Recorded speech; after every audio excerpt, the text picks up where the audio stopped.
La séance est ouverte, mes chers collègues. Ce matin, nous abordons une table ronde consacrée aux enjeux redevenus malheureusement centrales, la réarsenalisation des grandes puissances militaires et, à travers cela, bien sûr, toutes les interrogations profondes qu'elle soulève pour l'avenir du droit international, du contrôle des armements et bien évidemment de la stabilité et de la paix dans le monde. Depuis la fin de la guerre froide, nous sommes nombreux à avoir pensé dans le monde que s'engagerait durablement vers une voie de démilitarisation, de réduction des arsenaux stratégiques et tactiques. Cet espoir reposait sur une conviction, celle que le droit, la négociation et la maîtrise des armements pouvaient structurer un ordre international beaucoup plus stable qu'il n'apparaît depuis ces derniers temps. Depuis les dernières années, un mouvement inverse s'est opéré.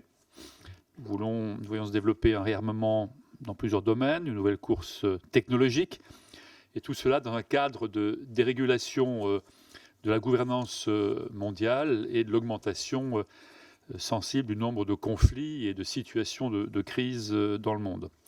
L'objectif ce matin est précisément d'analyser ce basculement, d'en mesurer les implications politiques et sécuritaires et d'ouvrir une réflexion avec trois intervenants de premier plan qui nous aideront à éclairer ce retour en force des logiques de puissance.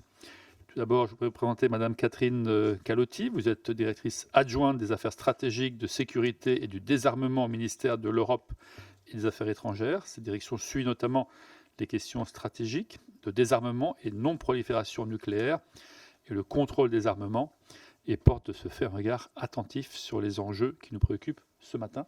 Merci de votre présence. Je vous donne la parole dans quelques instants. Monsieur Serge Sûr, quant à vous, vous êtes agrégé de droit et professeur émérite en droit public à l'université de Panthéon-Assas. Vous avez enseigné le droit international public, les relations internationales, ainsi que le droit de la paix et de la sécurité internationale. Et puis Monsieur Benjamin Haute-Couverture, vous êtes maître de recherche à la Fondation pour la recherche stratégique. Vos domaines d'expertise portent sur la sécurité internationale, les questions de prolifération et de désarmement, ainsi que les stratégies européennes en la matière. Avant de vous laisser la parole, le format est environ 8-10 minutes dans un propos initial. Ensuite, dans un deuxième temps, les porte-parole des groupes vous interrogent et vous leur répondez immédiatement à tempo. Et puis, dans un troisième temps, un débat plus large qui permet à chacun d'intervenir en fonction de ses préoccupations et de ses interrogations.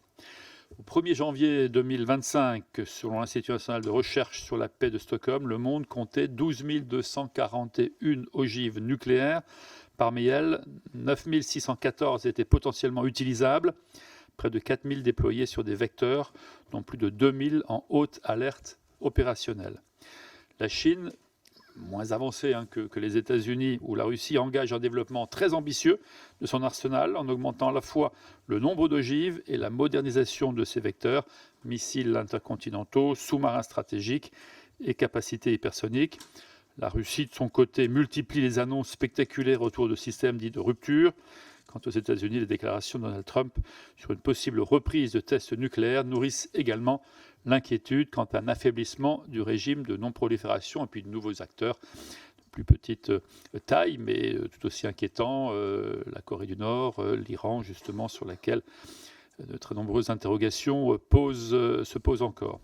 Pendant près d'un demi-siècle, plusieurs accords ont joué un effet stabilisateur. Je rappelais juste le traité de non-prolifération de 68, les accords START 1 et 2, le traité INF, le traité d'interdiction complète des essais nucléaires. Aujourd'hui, cette architecture est fragilisée. Les traités sur les essais nucléaires n'est pas entré pleinement en vigueur et plusieurs puissances privilégient désormais le développement technologique unilatéraux plutôt que la transparence ou l'encadrement multilatéral. Un autre enjeu majeur est que la réarsenalisation n'est pas seulement quantitative, elle est aussi qualitative. Sans entrer dans les détails, je pense qu'on le fera dans quelques instants avec nos intervenants, il est important de souligner que de nombreux armements en développement reposent sur de nouvelles formes de propulsion, des vitesses extrêmes, des trajectoires imprévisibles ou l'autonomie partielle. Cela complique la vérification et la prévisibilité des essais et des prévisions nécessaires à toute stabilité stratégique. Voilà. tout cela dans un contexte politico-militaire, dans un monde extrêmement inquiétant qui menace la stabilité internationale et la prévention des escalades incontrôlées. Voilà le cadre dans lequel nous sommes ce matin. Et je laisse donc sans plus attendre la parole à Madame Catherine Calotti. Voilà. Je vous remercie, Monsieur le Président. Merci, je vous remercie, Monsieur le Président, Mesdames et Messieurs les députés. Merci de me donner cette opportunité d'échanger sur le thème du réarmement et du contrôle des armements. Alors vous rapprochez un tout petit peu du micro. Voilà. Voilà, merci. Sinon, vous demandez à Jean-Paul Lecoq quelques indications. Vous en prie. Bon. Cette réflexion, elle s'inscrit dans un contexte que vous avez décrit, Monsieur le Président, de guerre en Europe et de montée des tensions en Asie. Et ce contexte particulièrement complexe et difficile, il a nécessairement un impact sur le cadre de sécurité. Par cadre de sécurité, on peut entendre deux choses. D'une part, les arsenaux, c'est-à-dire le volume, la qualité, la distribution et la doctrine d'emploi des armements. Et d'autre part, l'ensemble des accords et normes qui encadrent justement ces arsenaux et ces postures. Alors, où en est-on dans le domaine de ces normes et accords ? La dégradation que chacun constate sur l'état de respect des normes et accords s'inscrit dans un mouvement plus large de dégradation, de remise en cause du respect du droit international. C'est un phénomène donc qui n'est pas limité à la maîtrise des armements, mais qui est plus large. On doit reconnaître que la situation des accords n'est pas uniforme, mais la grande tendance est quand même à la paralysie des enceintes et à l'érosion des instruments. Je vais très rapidement faire un survol de ces normes. Si on commence par les normes européennes, bon, on a certes le traité sur ciel ouvert qui est encore en fonctionnement, mais après un retrait américain et russe en 2020 et 2021.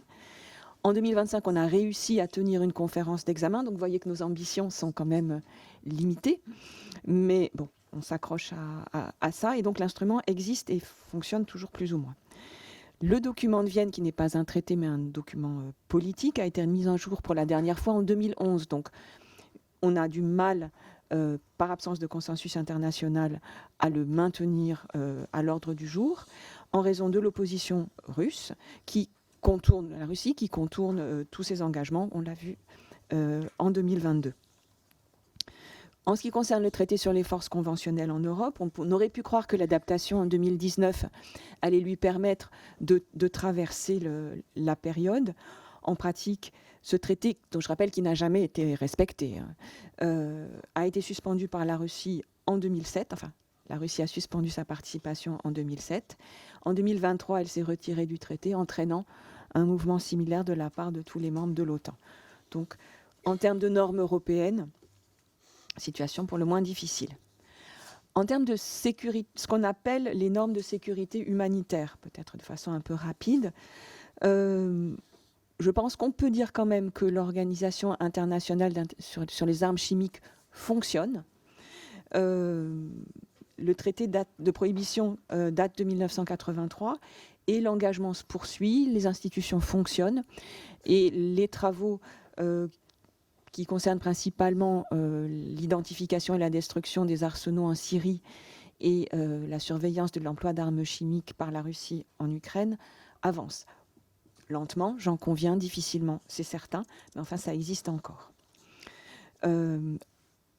Concernant les armes biologiques, qui sont sans doute l'arme la plus imprévisible aujourd'hui, enfin celle dont on n'a pas fini de comprendre comment elle pourrait fonctionner, les institutions sont bloquées par la Russie. Sur les armes à sous-munitions, traitées par la Convention d'Oslo de 2007, grosse participation, puisque 112 États sont partis, mais les principaux producteurs, comme les États-Unis, la Russie et la Chine, ne sont pas partis. Donc forcément, un impact plus limité. Ce qui est dans l'esprit de tout le monde et particulièrement complexe à gérer, c'est la Convention d'Ottawa sur les mines antipersonnelles qui date de 1997. Et plusieurs de nos alliés et partenaires ont annoncé leur retrait, les pays baltes, la Finlande, bientôt la Pologne, et même l'Ukraine qui tente aussi de s'en retirer. pour répondre à la menace russe, encore une fois, Russie qui n'est pas partie à cette convention. Pour notre part, nous maintenons notre engagement au plein respect de la Convention d'Ottawa, tout en reconnaissant l'impact de la guerre en Ukraine et de la menace russe sur la situation de nos partenaires. Dernier point, celui du domaine nucléaire et stratégique, avec à son cœur le TNP, donc prolongé de façon indéfinie en 1995, donc il devrait survivre, mais soumis à des fortes pressions, on peut dire. Je donnerai comme exemple la prolifération nord-coréenne, qui non seulement est une menace en tant que telle, mais qui est favorisée par un éclatement du consensus entre les membres du P5. Pendant longtemps, les membres du P5, malgré tout, étaient d'accord pour empêcher la Corée du Nord d'accéder à l'arme nucléaire. Cet accord, il a volé en éclats. Les instruments qui avaient été institués pour surveiller, maîtriser, contrôler ne sont plus en vigueur du fait de l'opposition principalement russe. Vous vous rappelez peut-être les déclarations du ministre Lavrov qui disait c'est une affaire qui est close, c'est-à-dire l'état nucléaire de la Corée du Nord n'est plus à discuter.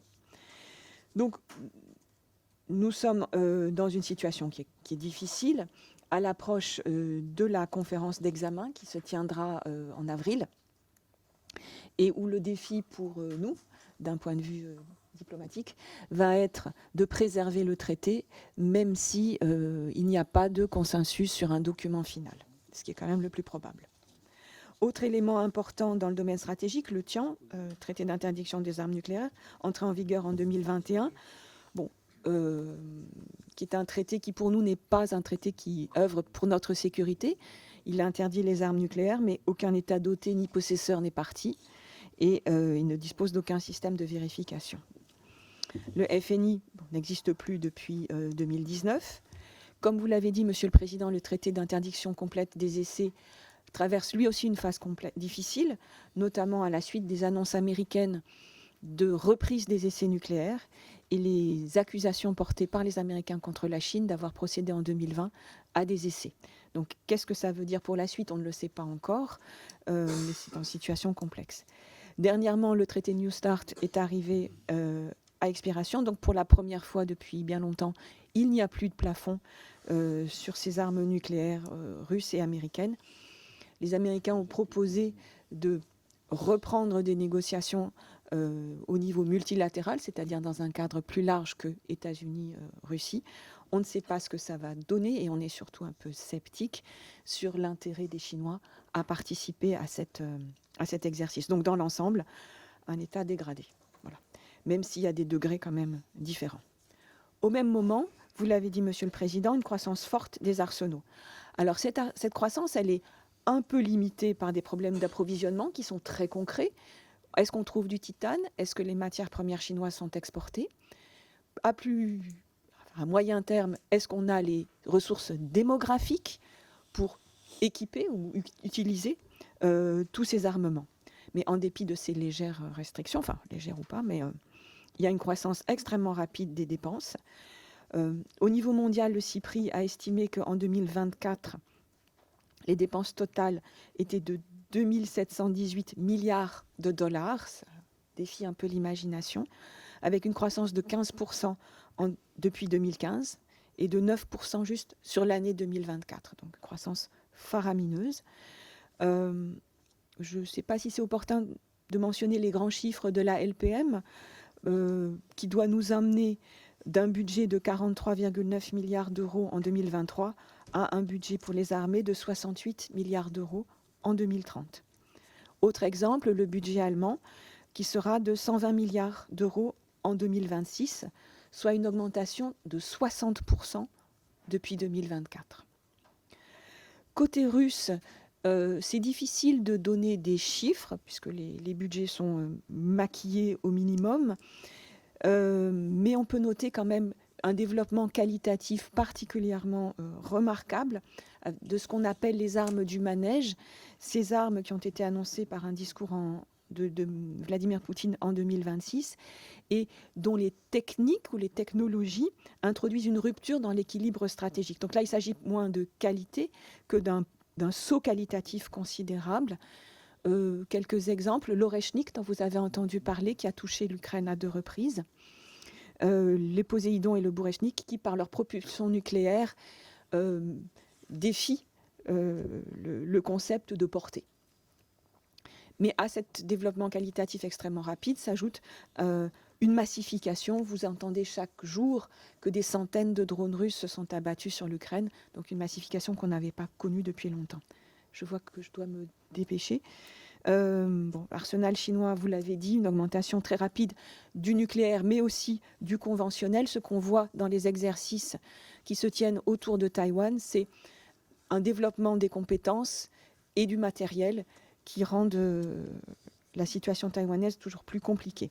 Aux États-Unis, 175 milliards de dollars prévus en 3 ans pour le Golden Dome, c'est du jamais vu. Donc, plus de qualité, plus de quantité et une massification, même si ce n'est pas pour des outils extrêmement sophistiqués. Alors, le lien entre les deux, il est difficile à établir et pour moi, il n'est pas univoque. Première question, est-ce que ces instruments internationaux de maîtrise des armements sont toujours adaptés? On peut regretter qu'ils ne soient pas respectés, on peut regretter que les enceintes soient bloquées, mais est-ce que ce sont les bons instruments aujourd'hui? Et on est face à des développements techniques qui nous posent cette question. Les drones, aujourd'hui, comment est-ce qu'on peut maîtriser les drones? Il n'y a pas d'instruments. Quelle quantité de drones, quelle qualité de drones on doit maîtriser et comment vérifier? Avec l'arrivée de nouveaux acteurs qui jouent selon des règles différentes, en particulier la Corée du Nord, la Turquie et l'Iran. Le cyberoffensif, comment est-ce qu'on maîtrise, comment est-ce qu'on contraint du cyberoffensif? Les Américains ont dit eux-mêmes que s'ils ont pu frapper si facilement le Venezuela, c'est parce qu'ils ont, par une attaque cyber, arrêté les dispositifs. L'IA, les Américains... Vous voulez que je m'arrête? Non. Les IA, terminé. donc, De toute façon, après, il y a des questions. On peut revenir après. Donc l'IA, les Américains nous disent c'est avec l'IA qu'on va vérifier le respect de la Convention contre les armes biologiques. Comment? On ne sait pas. Mais c'est aussi l'IA qui fera marcher les SALA, les armes létales autonomes, qui doivent à la fois respecter le droit international humanitaire tout en préservant nos possibilités de développement. Quant au quantique, je pense que le potentiel de cette technologie n'est pas encore parfaitement connu, mais l'impact sur les senseurs et sur la cryptologie est déjà visible aujourd'hui. Pour conclure, juste la maîtrise de l'armement, ce n'est pas une fin en soi. Aujourd'hui, la question que nous nous posons, c'est de quelle maîtrise des armements avons-nous besoin? Comment la maîtrise des armements correspond à notre intérêt de sécurité? Et le président a donné des éléments très, très précis à ce sujet à la conférence de Munich. Il a dit qu'il faut lancer des consultations entre Européens pour se préparer. Ces négociations qu'on aura à tenir dans l'avenir, nous devons les tenir en position de force. Nous devons devenir une force géopolitique avec ses aspects de défense, de technologie et de dérisking. Il a donné l'exemple des missiles de longue portée. Et il a dit, dans une traduction approximative, nous devons faire plus pour pouvoir faire moins à l'issue d'une négociation. Donc, arriver en position de force avec des leviers. Concrètement, ce dont nous avons besoin aujourd'hui, ce seraient des instruments qui limitent la prééminence russe dans certains domaines, notamment la longue portée. Peu probable que les Russes soient intéressés par ça. Nous avons besoin d'instruments qui développent la transparence pour éviter les erreurs de calcul. À nouveau, peu probable que les Russes soient intéressés. Donc, notre travail aujourd'hui, c'est de préserver les enceintes pour qu'elles continuent à fonctionner dans la mesure du possible, pour qu'on puisse en disposer le jour où on en aura besoin. C'est de poursuivre une réflexion sur les technologies qui évoluent tellement vite qu'il est difficile de mesurer leur impact. Et voilà, de conserver une perspective de long terme. Merci. Merci beaucoup. Merci. Je donne à présent la parole à M. Serge Sûr, agrégé de droit et professeur émérite en droit public. Vous êtes aussi l'auteur de nombreuses publications, dont dernièrement, à l'été 2025, dans la revue Politique étrangère, un article intitulé « Visage du multilatéralisme, Arms Control, désarmement ». Votre approche de juriste nous sera sûrement précieuse pour apprécier les défis auxquels nous sommes confrontés aujourd'hui. Je donne la parole. Merci, Monsieur le Président. Alors, je dois dire que ce n'est pas seulement en qualité de juriste que j'interviens, mais aussi du fait que pendant 10 ans, j'ai été directeur adjoint, c'est-à-dire directeur scientifique de l'Institut des Nations Unies pour la recherche sur le désarmement. À ce titre, j'avais des relations extrêmement étroites avec votre service, qui à l'époque était dirigé notamment par M. Daboville. Et c'est M. Daboville qui m'a envoyé à Genève, en quelque sorte, parce que ce poste était un poste français. Et implicitement, il était convenu que le rôle du directeur adjoint était de protéger la force de dissuasion, c'est-à-dire de faire en sorte que le nucléaire français ne soit pas mis en accusation aux Nations Unies.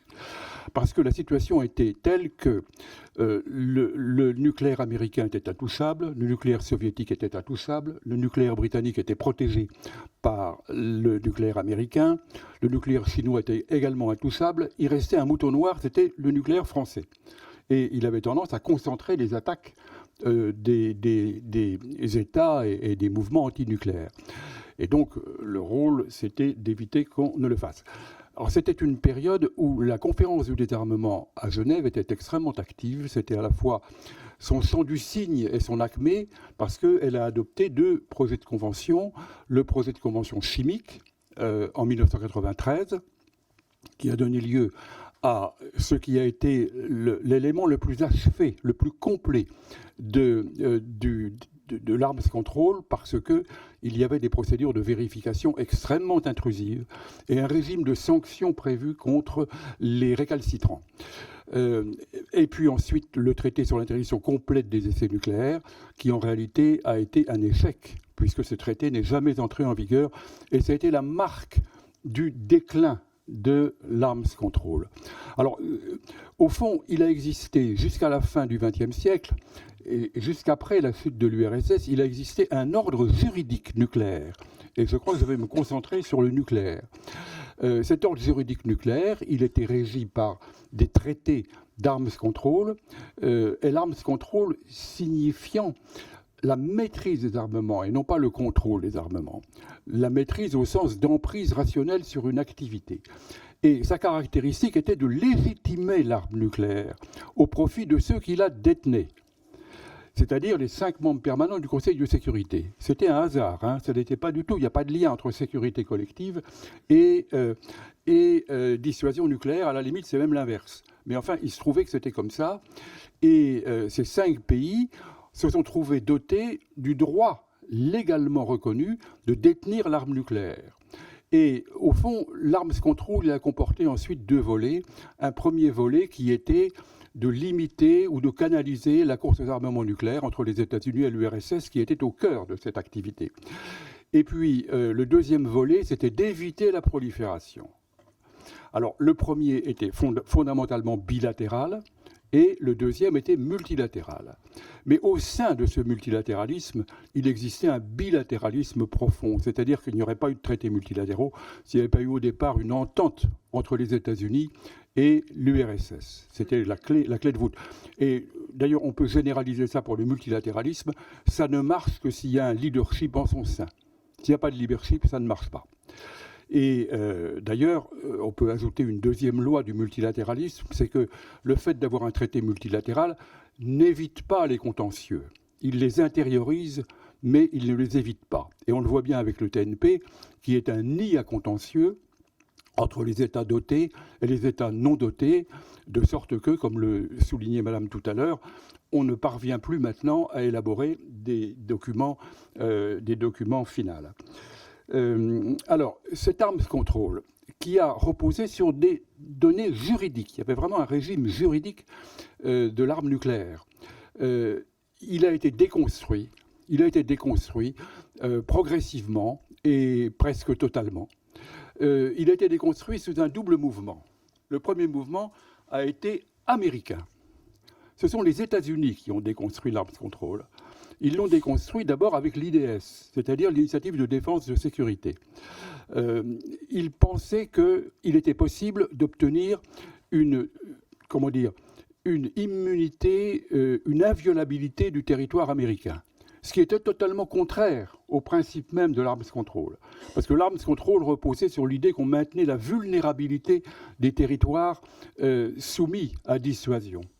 Et le signe majeur en était le traité ABM de 1972, conclu entre les États-Unis et l'URSS, et qui prévoyait qu'on ne pouvait construire qu'un site antimissiles.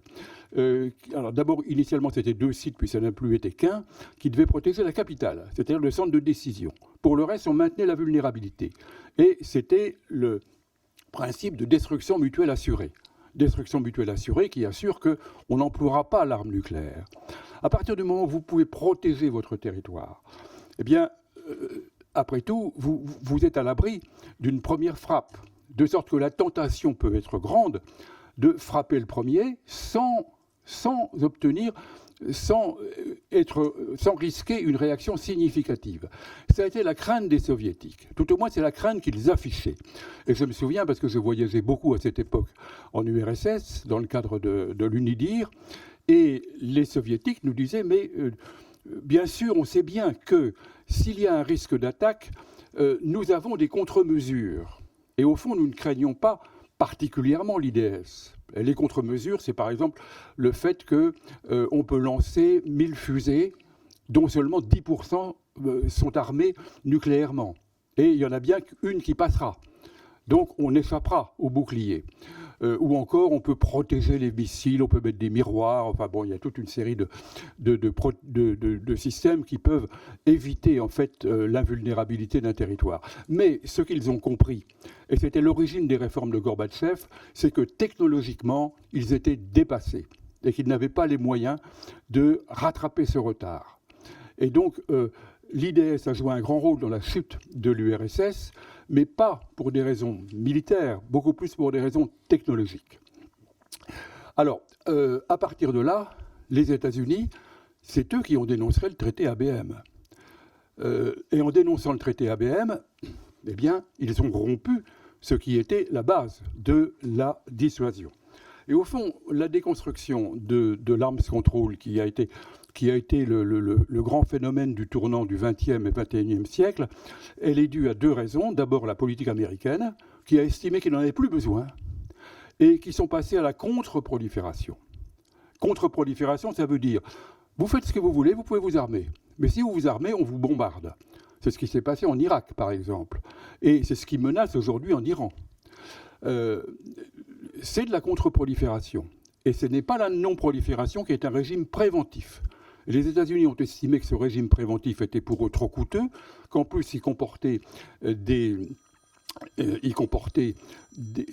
contraintes qu'ils n'avaient plus de raison d'accepter, et donc ils s'en sont détachés. Ils ont bien sûr obtenu la pérennisation du TNP, mais cette pérennisation n'était pas forcément une bonne idée, parce qu'on en a fait un fétiche. Et il y a des lacunes dans le TNP, notamment l'enrichissement de l'uranium. Et on aurait très bien pu prévoir que le TNP devait être modifié pour éviter l'enrichissement de l'uranium. C'est ce qui permet à l'Iran aujourd'hui d'être sur la voie de la prolifération en disant mais l'enrichissement de l'uranium n'est pas contraire au TNP, ce qui est vrai. Et l'Iran viole certainement les résolutions du Conseil de sécurité qui lui imposent de ne pas enrichir, mais pas le TNP. Et donc le TNP comporte pas mal de lacunes, et notamment des procédures de vérification qui sont tout à fait insuffisantes.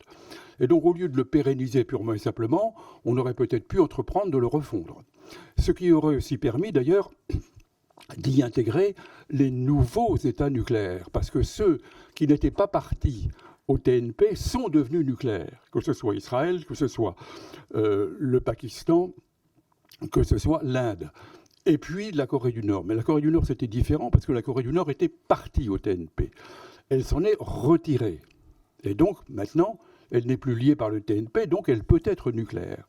Quant à Israël, il a toujours eu une politique de non-aveu, en quelque sorte, disant « nous ne serons pas les premiers à introduire l'arme nucléaire au Moyen-Orient », mais en réalité reconnaissant qu'ils avaient l'arme nucléaire. Alors, ça, c'est un premier élément de la déconstruction de l'arms control, c'est la politique américaine qui, au fond, a estimé qu'elle n'en avait plus besoin.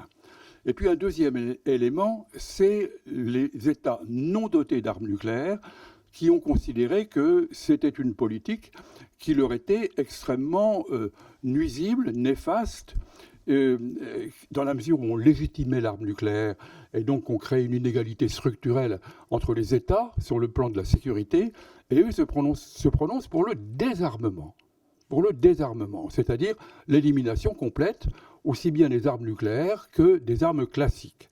Et en ce sens, il y a eu l'adoption d'une grande résolution par l'Assemblée générale en 1978, la grande résolution sur le désarmement, qui prévoit qu'il y aura un désarmement général et complet sous un contrôle international effectif. Alors, c'est une déclaration de foi dans le désarmement qui n'est pas dans la charte, parce que la charte ne prévoit pas le désarmement. La charte prévoit la réglementation des armements, ce qui n'est pas la même chose, et j'en dirai un mot tout à l'heure pour conclure. Je ne veux pas vous raccourcir, mais on est sur une dizaine de minutes, donc vous pouvez commencer à conclure, ce serait pas mal. Et après, si vous ne dites pas en propos initial, il y aura de nombreuses questions où vous pourrez exprimer et Très bien. Écoutez, je vais conclure. Je veux dire, voilà, on est aujourd'hui dans un désordre nucléaire qui est à peu près complet. Et le grand risque, c'est qu'on aboutisse à une dissociation entre l'arme nucléaire et la dissuasion. Et qu'on aboutisse à ce que les États considèrent que les armes nucléaires, surtout miniaturisées, sont des armes de champ de bataille. Ce qui est la conception russe, ce qui est la conception britannique, et ce qui a été tranché par la Cour internationale de justice dans un avis du 8 juillet 1996, où elle a déclaré que, en principe, l'emploi des armes nucléaires était illicite, sauf dans l'hypothèse où un État était menacé de disparition, auquel cas il ne pouvait pas dire que l'emploi d'armes nucléaires était illicite ou licite. Et ça, c'était une manière de valider la conception française de la dissuasion. Mais il n'en demeure pas moins qu'un certain nombre d'États considèrent que les armes nucléaires sont des armes de champ de bataille. Et là est le grand danger. Et j'ajoute que pour reprendre l'arms control, il y a dans la charte un article 26 qui prévoit qu'il incombe au Conseil de sécurité d'élaborer des plans de réglementation des armements. Alors ça pourrait être une amorce, mais l'arms control aujourd'hui, on ne peut le faire qu'avec l'ensemble des États dotés d'armes nucléaires, ce qui veut dire avec 9 États. Et là, la tâche paraît extrêmement compliquée. Il faut définir une méthode. Et on n'est pas encore parvenu à définir cette méthode. Peut-être bien est-ce que les États-Unis prendront des initiatives, mais en l'occurrence, je crois que leur prochaine initiative, ce sera de reprendre les essais. Et il est tout à fait évident que l'arme nucléaire ne peut pas exister sans essais. Parce que si au bout de 50 ans ou un siècle, on n'a pas employé d'armes nucléaires parce qu'il y a des simulations, personne ne croira plus à l'arme nucléaire. Les essais sont absolument nécessaires à la crédibilité de l'arme. Donc il est clair qu'ils seront repris à un moment ou à un autre, et probablement par les États-Unis. Voilà, ça termine là. Merci beaucoup. Et puis, dernier intervenant avant d'engager le débat, Monsieur Benjamin Haute-Couverture, vous êtes maître de recherche à la Fondation pour la recherche stratégique. En 2022, vous publiez un article « Dissuasion nucléaire et stabilité stratégique en Europe, position et perception française ». Et en 2025, le retour des essais nucléaires. Je vous laisse la parole pour une dizaine de minutes. Merci, Monsieur le Président. Alors, en ce qui me concerne, je vais reprendre l'intitulé de notre matinée, de notre table ronde, pour commencer par examiner la seconde partie de cet intitulé, pour essayer de mieux apprécier la première. Je ne suis pas tout à fait sûr que j'aurais spontanément établi un lien entre une réarsenalisation contemporaine, très contemporaine, actuelle, et un état de fait et une prospective sur la maîtrise des armements. Y a-t-il encore, la première question qui se pose tout simplement, c'est y a-t-il encore un droit international qui régit la maîtrise des armements? C'est une question que nous nous posions déjà à la Fondation pour la recherche stratégique dans une journée d'études que j'avais organisée avec la BNF en 2019. Donc c'était il y a plus de 5 ans. Et à l'époque, rappelez-vous, les États-Unis dénonçaient le traité sur les forces nucléaires intermédiaires et l'on avait parlé de fin de l'après-guerre froide, puisque à l'époque, on avait considéré que le traité FNICT, donc un grand traité de désarmement d'une classe entière d'armes, nucléaires et non nucléaires, marquait le début de la fin de la guerre froide. New START est arrivé, on le sait, à échéance il y a quelques jours, c'était le 5 février dernier, et de ces 5 années de prolongement. Et on parle depuis d'une ère post-New START qui aurait commencé. Et je pourrais aligner les événements de ce genre, c'est-à-dire des événements de clôture de ces instruments. La liste est longue, puisque l'édifice d'Arms Control qui a été patiemment construit dans les dernières décennies de la guerre froide, se défait depuis en réalité 25 ans, avec une certaine régularité, et une régularité qui, je me permets de le mentionner, n'a pas ému particulièrement les démocraties occidentales avant peut-être le mi-temps de la décennie 2010 et encore. Pensons également au traité ciel ouvert qui est caduc pour les États-Unis et pour la Russie, c'est-à-dire caduc en réalité donc, respectivement depuis 2020 et 2021. Et donc, à la question de savoir, Monsieur le Président, si un droit international continue de régir la maîtrise des armements, eh bien, écoutez, la réponse courte est tout simplement non. Pour l'essentiel, c'est terminé. Il n'y a plus de maîtrise des armements effective telle qu'elle a été pensée historiquement comme soutien de la dissuasion au tournant des années 50. Cette discipline est morte. Il peut y avoir un respect unilatéral et volontaire par les États-Unis, par la Russie, comme cela probablement sera le cas, des plafonds de New START pendant encore une période d'1 an, le temps possiblement de relancer la négociation d'un nouvel instrument, quel que soit son champ d'application et le nombre d'États qu'il concernerait. Mais pour l'essentiel, là encore, c'est fini. New START, je vous le rappelle, était un traité provisoire qui a été négocié dans l'urgence, qui est entré en vigueur 1 an après sa signature et qui devait être le préalable à des dialogues stratégiques beaucoup plus ambitieux entre les deux parties pour mener à l'émergence d'un nouveau traité de réduction des armements stratégiques beaucoup plus ambitieux. Ça n'a pas été le cas, et le traité SORT de 2002, qui était beaucoup plus léger puisqu'il n'a pas de procédure de vérification, terminait naturellement sa vie en 2012. Le début de l'Arms Control, ou plutôt le début de la fin de cette discipline, on ne peut pas exactement le savoir. Professeur Serge Sur vient de dire 2002. Je suis assez d'accord avec ça, ou la fin ou le TIS 1996. Ce sera daté avec précision dans quelques décennies par les historiens, ce sera leur travail. Mais au moins sait-on que ce début de fin a commencé en 2002.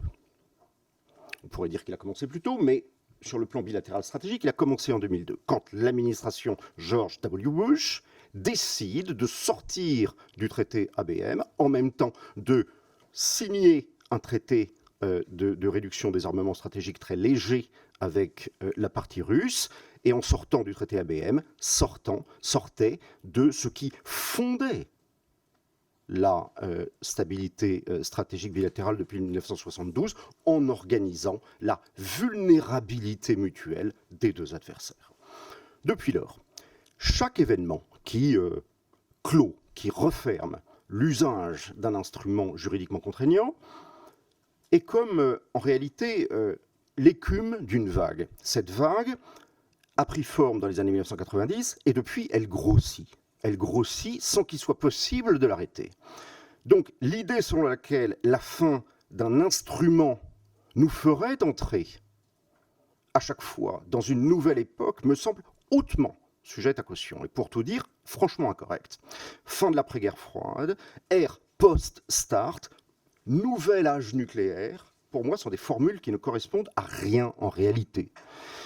Elles ne correspondent pas à la réalité sur le terrain. Elles apportent des biais à l'examen de ce qui se passe sur le plan stratégique, en donnant un sentiment de bascule événementielle qui ne correspond pas au tempo stratégique, parce que le tempo stratégique, il demeure extrêmement long.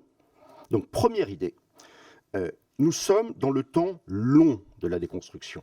New Start ne déconstruit rien. Éventuellement, si quelque chose s'est déconstruit, ça a été le fait de ne pas reprendre de négociations stratégiques ambitieuses après 2011. C'est éventuellement le fait que le président Poutine décide de sortir, de suspendre son application du traité New Start en 2023. Mais qu'est-ce qui se passe en 5 février 2026 ? Il ne se passe rien. C'est un épiphénomène.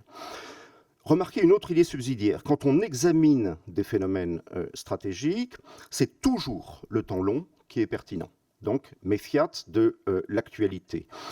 Quel que soit le phénomène que l'on examine, il faut compter avec l'inertie des systèmes. Il faut compter avec les temps de développement des technologies. Il faut compter avec le fait qu'un développement de technologie n'aboutit pas forcément sur une production, que cette production n'aboutit pas forcément sur un déploiement ou sur un déploiement suffisant.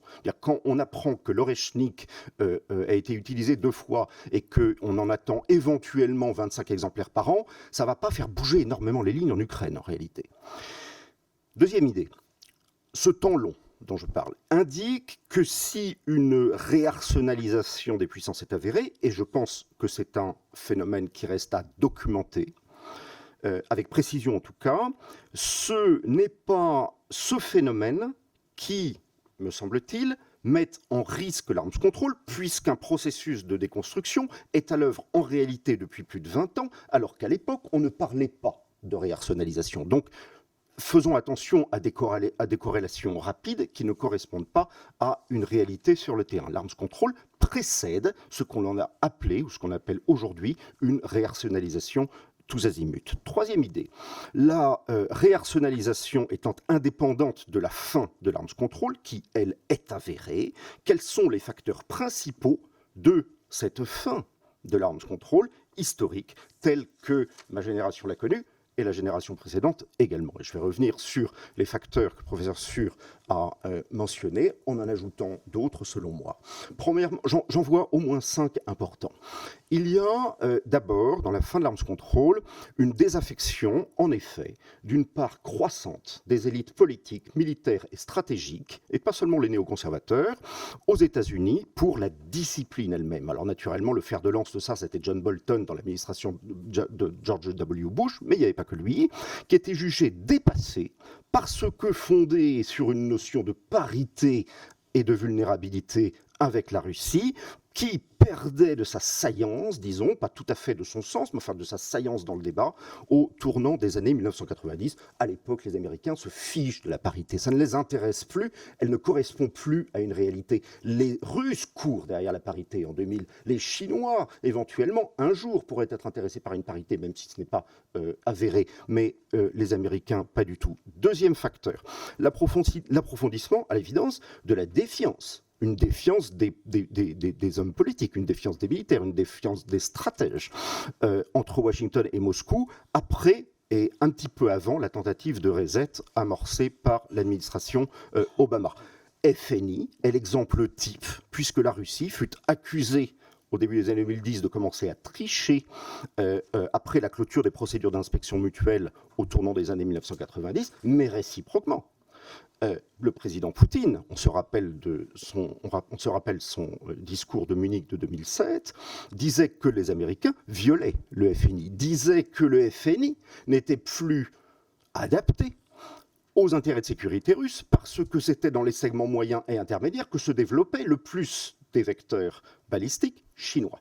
Et d'une certaine manière, il avait raison, puisque finalement, c'est la décision que prennent les États-Unis en 2019, arguant des violations russes, mais en réalité, sachant que 80% des systèmes chinois sont dans les portées nucléaires, sont dans les portées moyennes et intermédiaires, ce qui évidemment est un gros problème pour les Américains dans l'Est asiatique. Troisième facteur, la fin de la centralité du théâtre européen comme enjeu de la rivalité des protagonistes principaux. Et ça, c'est majeur. Et ça, évidemment, on ne le comprend pas dans les années 2010. On met beaucoup de temps à le comprendre dans les années 2000. On met beaucoup de temps à le comprendre en Europe dans les années 2010. Quatrième facteur, la montée en puissance qui est liée à ce déplacement de cette centralité d'acteurs émergents, d'États, de nouveaux compétiteurs stratégiques, la Chine au premier chef, qui perturbe cet équilibre bilatéral et donc les outils sur lesquels il se fonde. Et puis je termine sur un dernier facteur selon moi, qui est la volonté de ne plus se lier les mains, et ça c'est vrai pour les États-Unis, c'est vrai pour les Russes, face à des adversaires qui sont jugés imprévisibles. Et pour le Pentagone, par exemple, le traité FNI, avant que l'administration Trump 1 décide de en sortir, le traité FNI est un obstacle à la recréation d'options de feux terrestres de théâtre, complémentaires des feux navals et aériens, conventionnels et nucléaires non stratégiques, pour permettre une échelle graduée, crédible, de la dissuasion. Et Chine, Russie appréhendent le développement américain de frappes conventionnelles dans la profondeur et de systèmes antimissiles stratégiques, lesquels bénéficient, je le rappelle, d'un fort soutien régulier, historique, bipartisan à Washington depuis les années 90. Et les Chinois et les Russes n'ont de cesse de rappeler cette inquiétude au sujet de ces développements depuis l'IDS et surtout depuis le début des années 2000. Et je finis sur une quatrième idée, Monsieur le Président, j'en termine. Paradoxalement, alors on en reparlera, c'est une idée problématique, mais essayons de voir ce que pourrait être la suite. Paradoxalement, si une réarsenalisation des puissances se confirmait, il se pourrait que ce phénomène conduisit au moins certaines d'entre elles à considérer, certaines des puissances, à considérer enfin l'utilité de concevoir de nouveaux instruments d'encadrement, de nouveaux cadres internationaux qui, à l'évidence, ne se fonderont pas sur les principes de l'arms control tel qu'il a été pensé à Washington au tournant des années 50. Et l'exemple type, c'est le missile 9M729 Oreshnik russe, qui est issu de la fin du FNI. En l'espèce, la fin d'un outil d'arms control a conforté la réarsenalisation du segment de portée moyen et intermédiaire de l'arsenal russe. Or, la multiplication de postures d'ambiguïté à l'avenir n'offrira, typiquement celui de l'Oreshnik, puisque c'est un système dual, qu'on peut imaginer tout un tas de scénarios catastrophes avec ce vecteur, n'offrira aucune garantie de sécurité collective dans un contexte de développement de ce type de système duo, hautement supersonique et sans doctrine d'emploi claire. Et donc, plus il y aura de développement de ce genre de vecteurs, de ce genre de système, plus collectivement les États se poseront la question de les réencadrer. Donc je pense qu'à la fin de l'arms control, l'arsenalisation, comme vous l'appelez, nouvelle d'un certain nombre de puissances, pourrait conduire en ce moment, bientôt, disons à court et moyen terme, à une réflexion enfin opératoire sur des nouveaux encadrements du volume de la violence, puisque c'était le fond de la définition de l'arms control.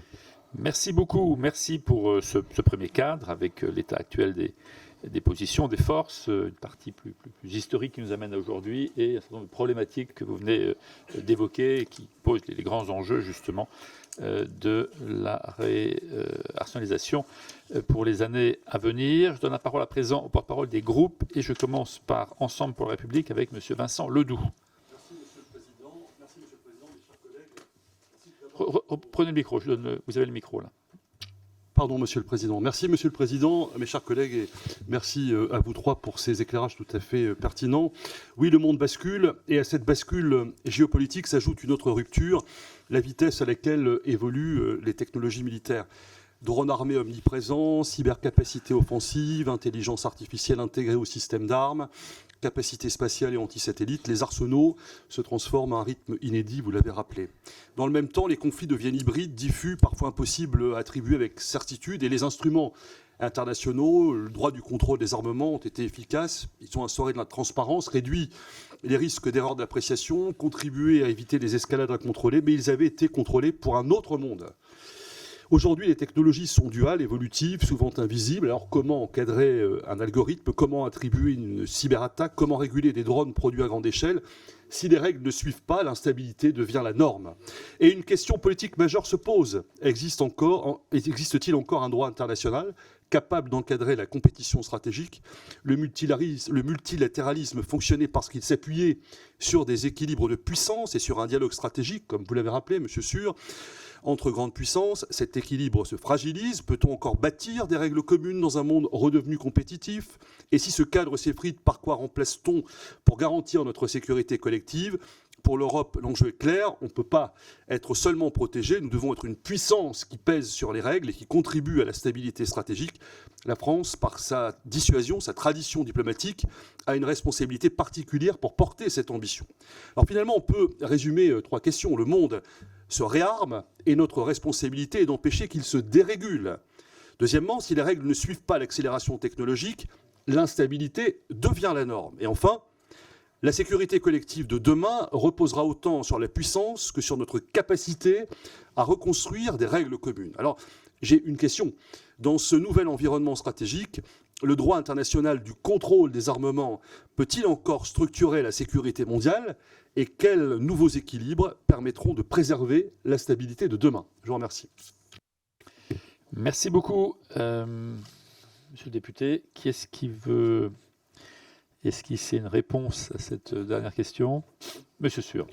Écoutez, c'est une très large question à laquelle on ne peut pas répondre d'un mot parce que ça supposerait qu'on ait un savoir immense et en même temps une capacité d'influence politique qui n'est pas notre fait.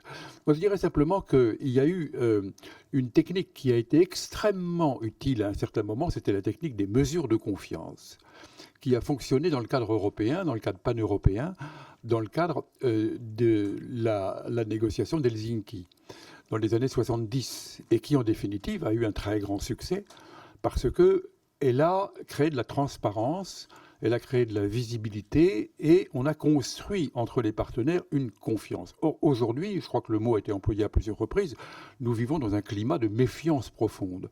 Et donc, il faudrait commencer par inverser ce climat. Et les mesures de confiance, elles sont de 2 natures. Il y a des mesures de transparence, qu'on sache quelles sont les intentions des uns et des autres, qu'on sache quelles sont leurs activités. Et puis, il y a aussi des mesures de contrainte, c'est-à-dire, par exemple, lorsqu'on limite la portée des manœuvres, ça a été le cadre d'Helsinki. Lorsque on décible des armes nucléaires, ça a été le cas. Dans le cadre de l'apaisement nucléaire, à un moment donné, on a déciblé les armes, c'est-à-dire qu'elles n'étaient plus directement dirigées vers un site particulier. Elles étaient en quelque sorte libres. Et c'était une mesure de confiance. Et c'était une contrainte. Et donc, je me demande si sur le plan nucléaire, il ne serait pas possible de chercher à identifier des mesures de confiance, de nature à commencer par rétablir une communication qui manque, indiscutablement qui manque. Une des premières mesures de confiance sur le plan nucléaire, ça a été le téléphone rouge, après la crise de Cuba, où on prévoyait une communication directe entre les chefs d'État et de gouvernement, afin d'éviter les erreurs d'appréciation. Et je pense que le domaine des mesures de confiance a été négligé depuis lors. Depuis la fin de l'URSS, on ne parle plus de mesures de confiance. Et je crois qu'il y aurait là un domaine sur lequel il faudrait explorer un petit peu. Voilà ce que je peux dire. C'est très modeste, mais c'est un début. Merci beaucoup. La parole à présent pour les socialistes et apparentés, M. Pierre Priptich, et puis nous entendrons Mme Dominique Voynet et Mme Laetitia Saint-Paul.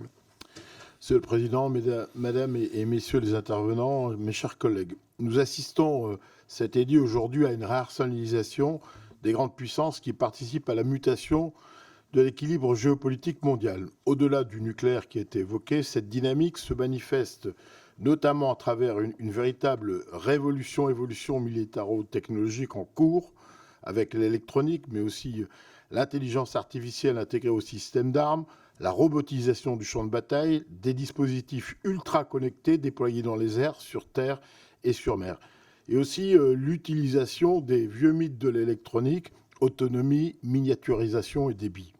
Si j'évoque cela, c'est que je pense que les systèmes d'armes létaux autonomes, les SALA, permettent d'accélérer le ciblage, de maintenir des attaques même en cas de rupture des communications, de déployer des moyens militaires à moindre coût humain direct pour l'armée qui les déploie naturellement, mais coût exorbitant en termes de morts civiles et militaires. Mais il ne s'agit pas d'une simple évolution technique. Nous faisons face à un véritable changement d'échelle stratégique. L'autonomisation croissante des décisions létales remet en cause des principes fondamentaux du droit international, monsieur le professeur, humanitaire, la distinction entre civils et combattants, la proportionnalité, la responsabilité, l'encadrement du fond de la violence. À mesure que le rythme des conflits s'accélère, le contrôle humain risque de devenir théorique. Or, nous savons que les principales victimes des conflits sont les civils, jusqu'à 90%, selon certaines estimations, dont une partie importante d'enfants, comme l'illustrent hélas tragiquement plusieurs conflits actuels. Cette course à l'armement autonome intervient dans un contexte de fragilisation de l'ordre international issu de l'après-Seconde Guerre mondiale. Nous le connaissons, 3 modèles politiques se font face, États-Unis, leur logique de rapport de force et de transaction, la Chine portée par une stratégie étatique centralisée, une avance technologique rapide, ultra rapide, l'Union européenne, jusqu'ici attachée à la protection des droits fondamentaux et à la limitation de la prolifération. La France, quant à elle, défend officiellement le maintien d'un contrôle humain sur les décisions létales. Pourtant, en développant des technologies toujours plus autonomes, elle entretient une forme d'ambiguïté. Selon de nombreux experts, notamment dans mon domaine, l'accélération exponentielle des conflits pourrait rendre compte ce contrôle de plus en plus illusoire. Dès lors, 2 questions aux intervenants et à mes collègues. La France est-elle prête à soutenir un instrument international juridiquement contraignant pour encadrer les salas et les armes autonomes? En participant à cette course technologique sans fin, elle contribue à banaliser l'autonomisation du champ de bataille parce que les électroniciens rêvent toujours de l'autonomie de la robotisation, au-delà des principes, hélas, humanitaires et de la responsabilité scientifique, humaine et politique. Merci beaucoup. Qu'est-ce qui se risque à une première réponse? Je vous remercie. Je pense que c'est peut-être pour moi cette question-là. Allez-y. Merci d'avoir soulevé la problématique des salas. Je ne sais pas si je pense que je partage la façon dont vous avez posé le problème, à savoir comment est-ce qu'on articule, et c'est nécessaire d'articuler, une autonomisation croissante et le respect du droit international humanitaire. Le respect du droit international humanitaire, c'est une question qui s'applique à toutes les armes, toutes les formes d'armement, mais avec les salas, on est dans une nouvelle façon de le considérer. Donc, est-ce que la France a une position ambiguë? Moi, je ne crois pas. En tout cas, ce n'est pas la façon dont nous le voyons. Nous souhaitons justement cette articulation entre respect du droit international humanitaire et respect de notre sécurité. Et on ne va pas renoncer de façon plus ou moins unilatérale à des développements qui sont importants pour notre sécurité. Parce que la question du renoncement à développer des techniques ne se pose pas dans l'absolu. Elle se pose dans la relation avec nos partenaires et ceux qui nous sont hostiles. On ne peut pas, dans le contexte qui a été décrit aujourd'hui, juste décider de renoncer à des technologies en espérant que ceux qui nous menacent y renonceront aussi, peut-être un jour. Ça n'est pas possible de, comme ça, renoncer à défendre aussi efficacement que possible nos intérêts de sécurité immédiats et dans le moyen terme. Donc il y a un objectif, effectivement, de préservation de nos capacités de développement technologique, je le répète, dans le respect du droit international humanitaire. Donc, comment est-ce qu'on va faire ça, ma foi? On y travaille tous les jours à Genève, en essayant de garder ou de créer un groupe d'États participants le plus large possible pour qu'un instrument futur ait un sens. S'il y a un instrument futur avec seulement un pays qui n'a pas d'armée, ça ne nous aidera pas, ça n'aidera personne. Est-ce que le contrôle humain face à l'IA en général, dans les salas, mais aussi dans d'autres types d'armements, a un sens? En tout cas, nous, France, nous avons une politique permanente de ce qu'on appelle dans notre jargon the human in the loop, garder l'être humain dans la boucle et de faire en sorte que la décision reste quand même une décision humaine. Donc voilà. Merci. Merci. Bien sûr, bien sûr, bien sûr. J'éveille juste votre attention sur le fait que pour le moment, il n'existe pas de système stratégique, j'insiste stratégique, autonome.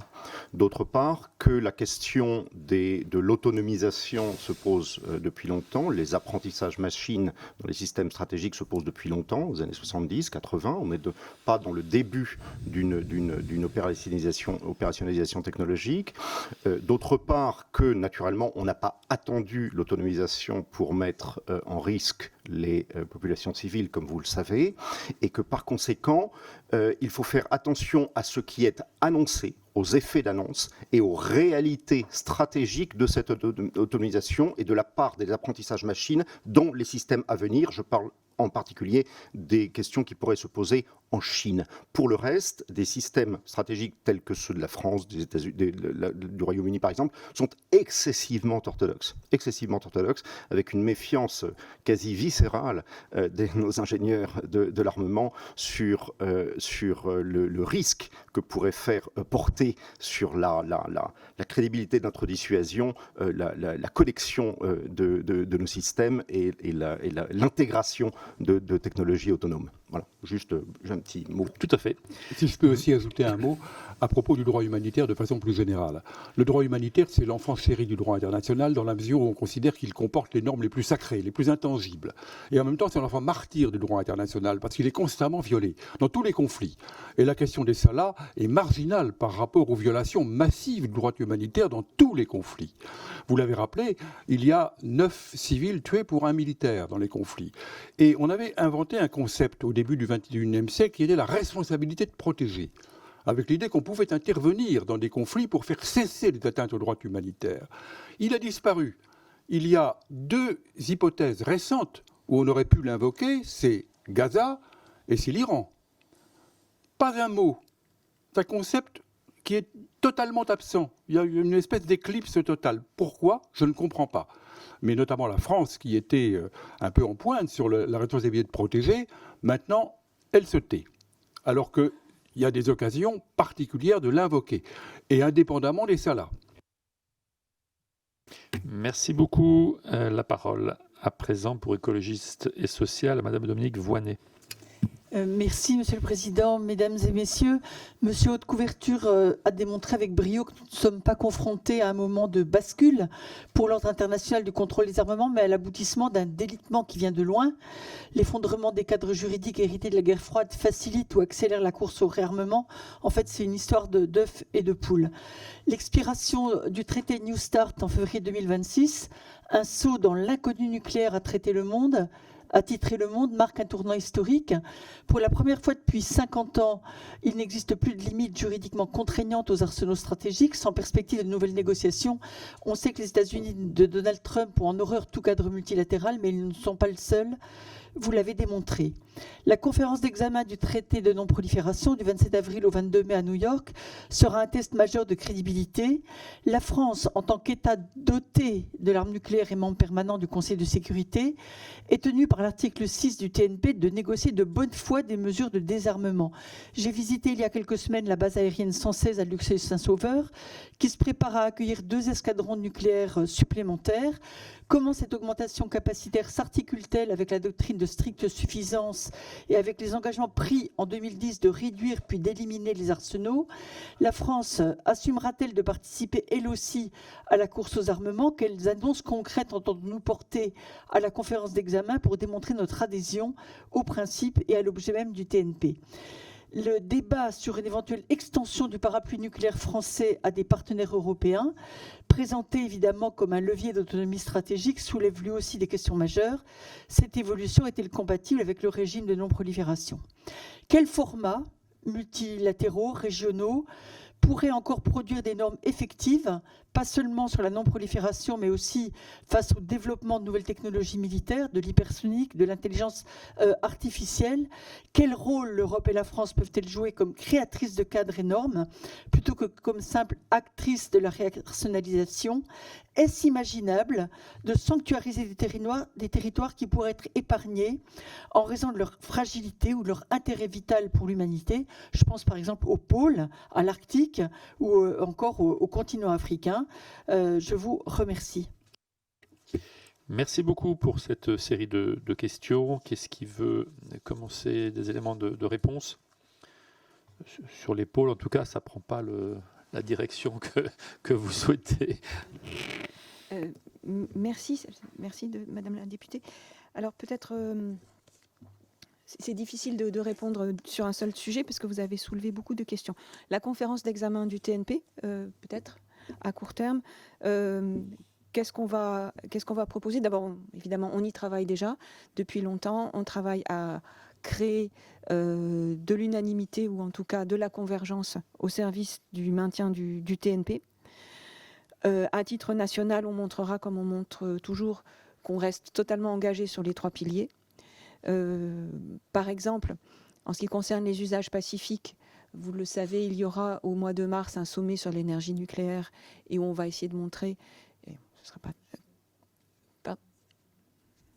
Donc on va montrer comment on soutient ces usages pacifiques pour ceux qui souhaitent les utiliser. On sera transparent comme aucun État doté ne l'a été jusqu'à présent. Peut-être d'autres le seront plus.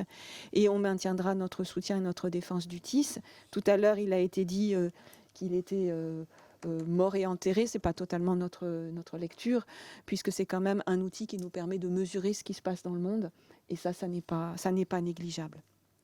Concernant les pôles, il y a des logiques qui, à mon avis, sont différentes. Pour l'Antarctique, on a quand même des instruments dont on a bonne confiance qui fonctionnent. Pour l'Arctique, on est confronté à une situation nouvelle qui est liée au réchauffement climatique et à l'ouverture prochaine de routes nouvelles, de routes commerciales nouvelles. Si on regarde les lieux de... Je ne sais pas comment l'expliquer sans trop bouger les mains, mais... Pardon, en parlant près du micro et en bougeant les mains, si vous regardez une carte avec une projection depuis le pôle, vous voyez que les missiles russes qui pourraient viser les États-Unis, ils passent par là, puisque c'est le chemin le plus court, et c'est là qu'ils sont implantés, et c'est là qu'ils ont côté américain, éventuellement en passant par-dessus le Groenland, c'est là qu'ils ont des objectifs. Donc il y a effectivement un nouveau défi qui n'est pas tant un défi, à mon sens, à court terme de maîtrise des armements, mais un défi de surveillance, savoir qui est-ce qui passe et comment, et éventuellement un défi d'ordre satellitaire, si je peux dire, d'interception. Voilà. Et pardon de répéter ce que j'ai dit tout à l'heure, la maîtrise des armements, pour nous, c'est pas un objectif, ça doit être un instrument qui sert à notre sécurité. Et on reste engagé pour le travail avec nos partenaires sur tous ces sujets, dans toutes les enceintes, et elles sont nombreuses. Mais on ne proposera pas des choses qui pourraient être contraires à notre sécurité, bien évidemment. Peut-être pour rebondir sur la question de ma collègue et puis l'intervention précédente de M. Su, est-ce que, pour vous deux, alors, est-ce que vous voyez dans ce cadre-là une partition spécifique de la France et une capacité de la France à, non pas imposer, mais à faire valoir un certain nombre de principes qui sont les nôtres? Pour les deux, hein, peut-être. Allez-y, je vous sens. Je vous sens prêt. Vous me sentez prêt. Oui, écoutez, je veux peut-être suggérer quelque chose. À la fois sur le plan méthodologique et sur le plan des principes, et qui permettra de répondre un petit peu à une partie de votre question, Madame Voynet. Depuis son premier mandat, le président Trump a au moins raison sur une chose, me semble-t-il, parce que c'est une réaction de bon sens, que la maîtrise des armements ou la réflexion sur les cadres, le dialogue stratégique, ne peut plus ne pas prendre en compte la Chine. Que la façon d'y parvenir soit, disons, pour le moins malhabile, est une chose, mais que cet objectif soit correct en est une autre. Et je pense qu'en effet, il est devenu absolument incontournable de faire venir les Chinois dans un dialogue stratégique. Ce dialogue stratégique doit-il être trilatéral? Je n'en suis pas sûr. Que disent les Russes? Les Russes disent, après tout, depuis toutes ces années, disons le début des années 90, on n'entend jamais parler, je ne veux pas vous faire bondir, Madame la directrice, mais on n'entend jamais parler des Français et des Britanniques. Les Chinois le disent moins. Et les Français et les Britanniques, me semble-t-il, ont beau jeu de dire, si les Chinois ne sont pas intéressés, nous le sommes a fortiori encore moins qu'eux. Pour des raisons, on connaît, de capacité, etc. Nous n'en sommes pas au niveau russo-américain, par conséquent, vous nous appellerez quand il sera temps. Eh bien, je crois que cette approche-là, qui consiste à dire nous réagirons quand les premiers responsables agiront, n'est aujourd'hui plus suffisante.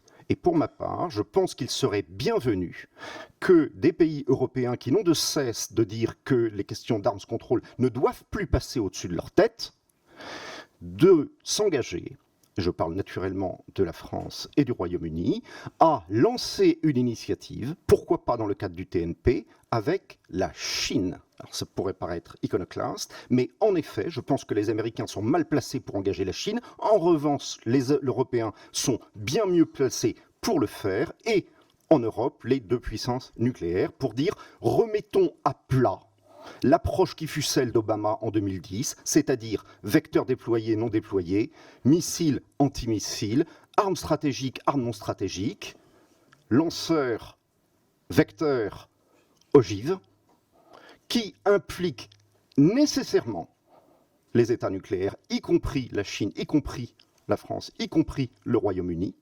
Et sur la base de ça, on lance une grande conférence internationale en Europe qui fait venir, au moins, ou qui tâche de faire venir les Chinois, les Russes, les Américains. Vous me direz que c'est totalement irréaliste. Je ne le crois pas. Je crois qu'il faut rentrer dans le détail de cette affaire, mais je pense que l'initiative devrait être prise par les Européens et au premier chef par les Français et les Grands-Bretons, possiblement au TNP. Naturellement, ça se travaille largement en amont, mais je pense que là, il y a une capacité d'action et non pas de réaction, qui peut être en partie française sur ces questions stratégiques. C'est un énorme chantier. Il ne s'agit pas de réitérer la conférence de Washington de 1922. C'est pas ça. C'est pas de faire un énorme Barnum dont il ne sortira rien. C'est de commencer à faire parler des gens qui ne se parlent pas, qui doivent se parler, pour donner un avenir à l'arms control qui, je le répète, n'en a plus. L'arms control bilatéral stratégique, c'est fini. Voilà. Merci. Un tout petit mot, quitte à compléter après, allez-y. Oui, d'abord sur l'article 6 du TNP. L'article 6, c'est une obligation de négocier. Ce n'est pas une obligation d'aboutir, premièrement. Et deuxièmement, c'est une obligation de négocier le désarmement nucléaire dans le cadre d'un désarmement général et complet. Or, les pays non dotés ne sont pas d'accord pour discuter d'un désarmement général et complet. C'est la garantie pour les États nucléaires de dire, OK, on va peut-être discuter du désarmement nucléaire, mais il faut aussi discuter du désarmement général et complet. Et alors là, tout s'arrête. Et j'ajoute, c'est une obligation de négocier, pas une obligation de conclure. Maintenant, pour ce qui est de la France et du Royaume-Uni, il faut rappeler que le Royaume-Uni a été associé à l'arms control dans les premiers temps. Parce qu'il y avait toujours 3 signataires originaires des traités, c'était les États-Unis, l'URSS et le Royaume-Uni. Et ils ne s'en étaient détachés que tardivement parce que les États-Unis ont considéré qu'ils n'avaient plus besoin du Royaume-Uni. Je crois qu'il faut que la France n'aille pas au-delà de ses intérêts et au-delà de ses capacités. Et il faut rappeler aussi que pendant longtemps, la France a été hostile à l'arms control. Tout le temps qu'elle a mis pour développer ses propres armements. Et elle n'a ratifié, par exemple, le TNP qu'en 1992, c'est-à-dire plus de 20 ans après son entrée en vigueur. Parce que jusqu'alors, elle estimait qu'elle avait besoin de développer sa force de dissuasion.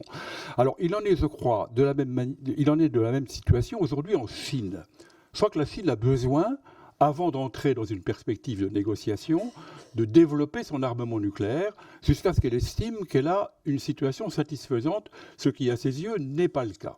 Alors, j'en reviens à l'idée que, en absence d'arms control, là je rejoins tout à fait ce que dit Benjamin Haute-Couverture, l'arms control, c'est fini, oublions-le pour le moment.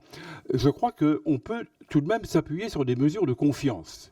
Et les mesures de confiance sont de nature à créer une communication entre les partenaires, à établir entre eux des relations qui sont pacifiques et qui progressivement peuvent créer un climat nouveau. Et sans ce climat nouveau, on ne peut pas négocier. Merci. La parole à présent à Madame Laetitia Saint-Paul. Et puis ensuite, nous entendrons Monsieur Aurélien Taché et Monsieur Frédéric Petit. Merci, Monsieur le Président, Madame, Messieurs. Lors des 2 dernières lois de programmation militaire, j'étais rapporteur au nom de la Commission des Affaires étrangères. Et je suis intimement convaincue qu'il est nécessaire de porter cet effort de défense de la France à 68 milliards d'euros en 2030. Ce n'est pas nécessairement de gaieté de cœur, mais le constat qui a été posé en 2017, c'est que nous étions une puissance moyenne affaiblie, plus en mesure de dissuader l'agressivité de certaines puissances régionales. Et j'espère que l'effort fourni tant conventionnel que de dissuasion nucléaire aura réussi à corriger le tir. Je serais heureuse de vous entendre. Je me pose souvent la question de la finalité, puisque les armes ne sont qu'un moyen en vue d'une fin. Et ma grande inquiétude, c'est que les grandes expansions territoriales qui nous semblaient appartenir au passé nous sautent aux yeux entre la Russie, l'Ukraine, la Chine qui exerce une pression sur Taïwan, la conquête du Groenland par les États-Unis. Est-ce qu'on est rentré à nouveau dans l'ère de la grande expansion territoriale et est-ce que c'est la finalité de toute cette réarsenalisation ? J'aurais des questions à propos du regard que vous portez sur la mission qui avait été conduite par notre commission par Jacques Maire et Michel Tabarot sur le contrôle de l'exportation de l'armement. Ça avait été conduit en 2020, donc maintenant qu'on a 5-6 ans de recul, est-ce que ça a été nécessaire? Est-ce que vous voyez encore des lacunes? Sur une feuille de route que vous avez esquissé des points de vue que nous pourrions conduire. Les traités de non-prolifération arrivent à expiration. Vous nous avez dit que les traités d'interdiction de l'arme nucléaire ne fonctionnent pas. Donc, quelle feuille de route pour nous, parlementaires? Et nous voyons l'effort budgétaire et de réarmement de l'Allemagne de façon significative. Nous l'avions espéré pendant des années. Maintenant, on voit une concurrence entre la France et l'Allemagne se dessiner. Quelle autonomie stratégique pour l'Union européenne? Est-ce que vous accréditez cette formulation? Je vous remercie. Merci pour vos nombreuses questions. Je vous demande de faire un petit effort aussi de concentration de l'expression parce que le temps passe assez vite. Il nous reste moins de 40 minutes pour terminer. Mais un élément que vous n'avez pas abordé jusqu'à présent, qui figure dans la réflexion de notre collègue, c'est sur l'intention politique. On voit bien d'expansion géographique ou d'impérialisme pour un certain nombre de puissances. Et donc dans ce cadre-là, si l'intention politique est justement de conquérir des territoires, il n'y a pas de raison de vouloir contrôler une forme de prolifération de l'armement. Est-ce que c'est cette relation entre l'intention politique et les capacités de contrôle et pas une réflexion à faire ce matin? Et je rappelle les questions autres qu'elle a posées sur l'effort financier, budgétaire, sur l'autonomie stratégique, sur la feuille de route. Enfin, il y a beaucoup de questions. Je vous laisse la parole.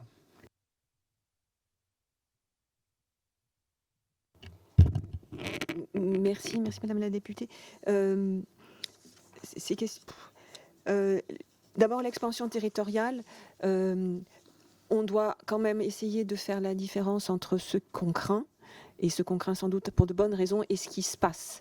Il a fallu 4 ans d'une guerre terrible à la Russie, puissance majeure, pour ne pas conquérir l'Ukraine. Donc on constate que cette expansion terrible, cette expansion, elle n'a pas lieu aujourd'hui, à un prix humain terrifiant. Donc on n'y est pas. Je veux dire, on n'est pas à avoir des armées qui traversent le monde. Est-ce que c'est possible dans l'avenir? Oui, peut-être. Et est-ce qu'on doit faire quelque chose contre ça? Absolument, mais on n'y est pas. Vous avez mentionné l'autonomie stratégique de l'Union européenne, et je voudrais peut-être dire un mot là-dessus. Au cours des dernières années, très récemment, l'Union européenne a vraiment fait une évolution radicale et radicalement rapide sur cette question-là. Je voulais vous donner quelques chiffres tout à l'heure. L'Union européenne prévoit des prêts de 150 milliards d'euros dans le cadre de SAFE. Dans le cadre d'EDIP, ce sont des subventions beaucoup plus réduites, mais quand même 1,5 milliard d'euros avec une orientation très nette vers la BITDE européenne. 60% des 90 milliards d'euros de prêts à l'Ukraine seront pour des dépenses de défense. Donc il y a une transformation quand même très forte de l'Union européenne qui essaye de développer ses capacités d'autonomie stratégique. Les alliés se sont engagés à dépenser 5% de leur PIB en dépenses de défense. C'est énorme. Ça s'étalera dans le temps. Mais on voit que là, il y a une volonté dans le temps de se préparer justement et d'être capable de se défendre de façon autonome dans un contexte où les Américains ont annoncé, et c'est date d'avant le président Trump, qu'ils basculaient leurs efforts, que c'était plus en Europe qu'ils voulaient concentrer leurs forces et qu'ils avaient d'autres intérêts. Donc oui, il y a une action très, très, très importante qui est en cours sur ce sujet. Merci. Merci, Monsieur Sûr. Oui, je voudrais répondre très rapidement sur 2 points. Sur le premier point, c'est l'attitude des États qui se dilatent en quelque sorte. Moi, je parlerais plutôt de la dilatation d'un certain nombre de grandes puissances plutôt que d'impérialisme. En l'occurrence, les États-Unis, la Chine et la Russie. Les motifs sont différents à chaque fois. Dans le cas des États-Unis, c'est clairement un motif sécuritaire. En tout cas, c'est ce qui est invoqué. Pour le Groenland, voilà, c'est indispensable à notre sécurité. Pour la Russie, il y a un grand principe qui est audi alteram partem. Écoute l'autre partie. C'est un grand principe fondamental du droit. Et il faut comprendre la perception russe, ce qui ne veut pas dire forcément l'approuver, mais il faut au moins la comprendre. Et pour eux, l'Ukraine, c'est un élément de leur espace national. C'est la nation russe. Alors ils se trompent peut-être, parce que l'Ukraine a un sentiment national qui s'est développé fortement, et on voit bien qu'ils ne se considèrent pas comme Russes. Mais beaucoup de Russes considèrent que l'Ukraine, ça fait partie de la Russie. Et donc c'est pas vraiment... C'est pourquoi je parle de dilatation. Quant à la Chine, c'est clairement le sentiment national, puisque tous les États adhèrent au principe d'une seule Chine. Il n'y en a pas deux, il y en a une. Et Taïwan en fait partie. Et donc le problème, c'est la méthode d'unification, beaucoup plus que le principe de la réunification. Et donc, vous voyez, on a des situations différentes qui mélangent sécurité et sentiment national avec des degrés différents suivant les États. Maintenant, sur l'autonomie stratégique de l'Union européenne. L'Union européenne, elle est faite pour la paix. Et vouloir la transformer en instrument guerrier, c'est contraire à son génie.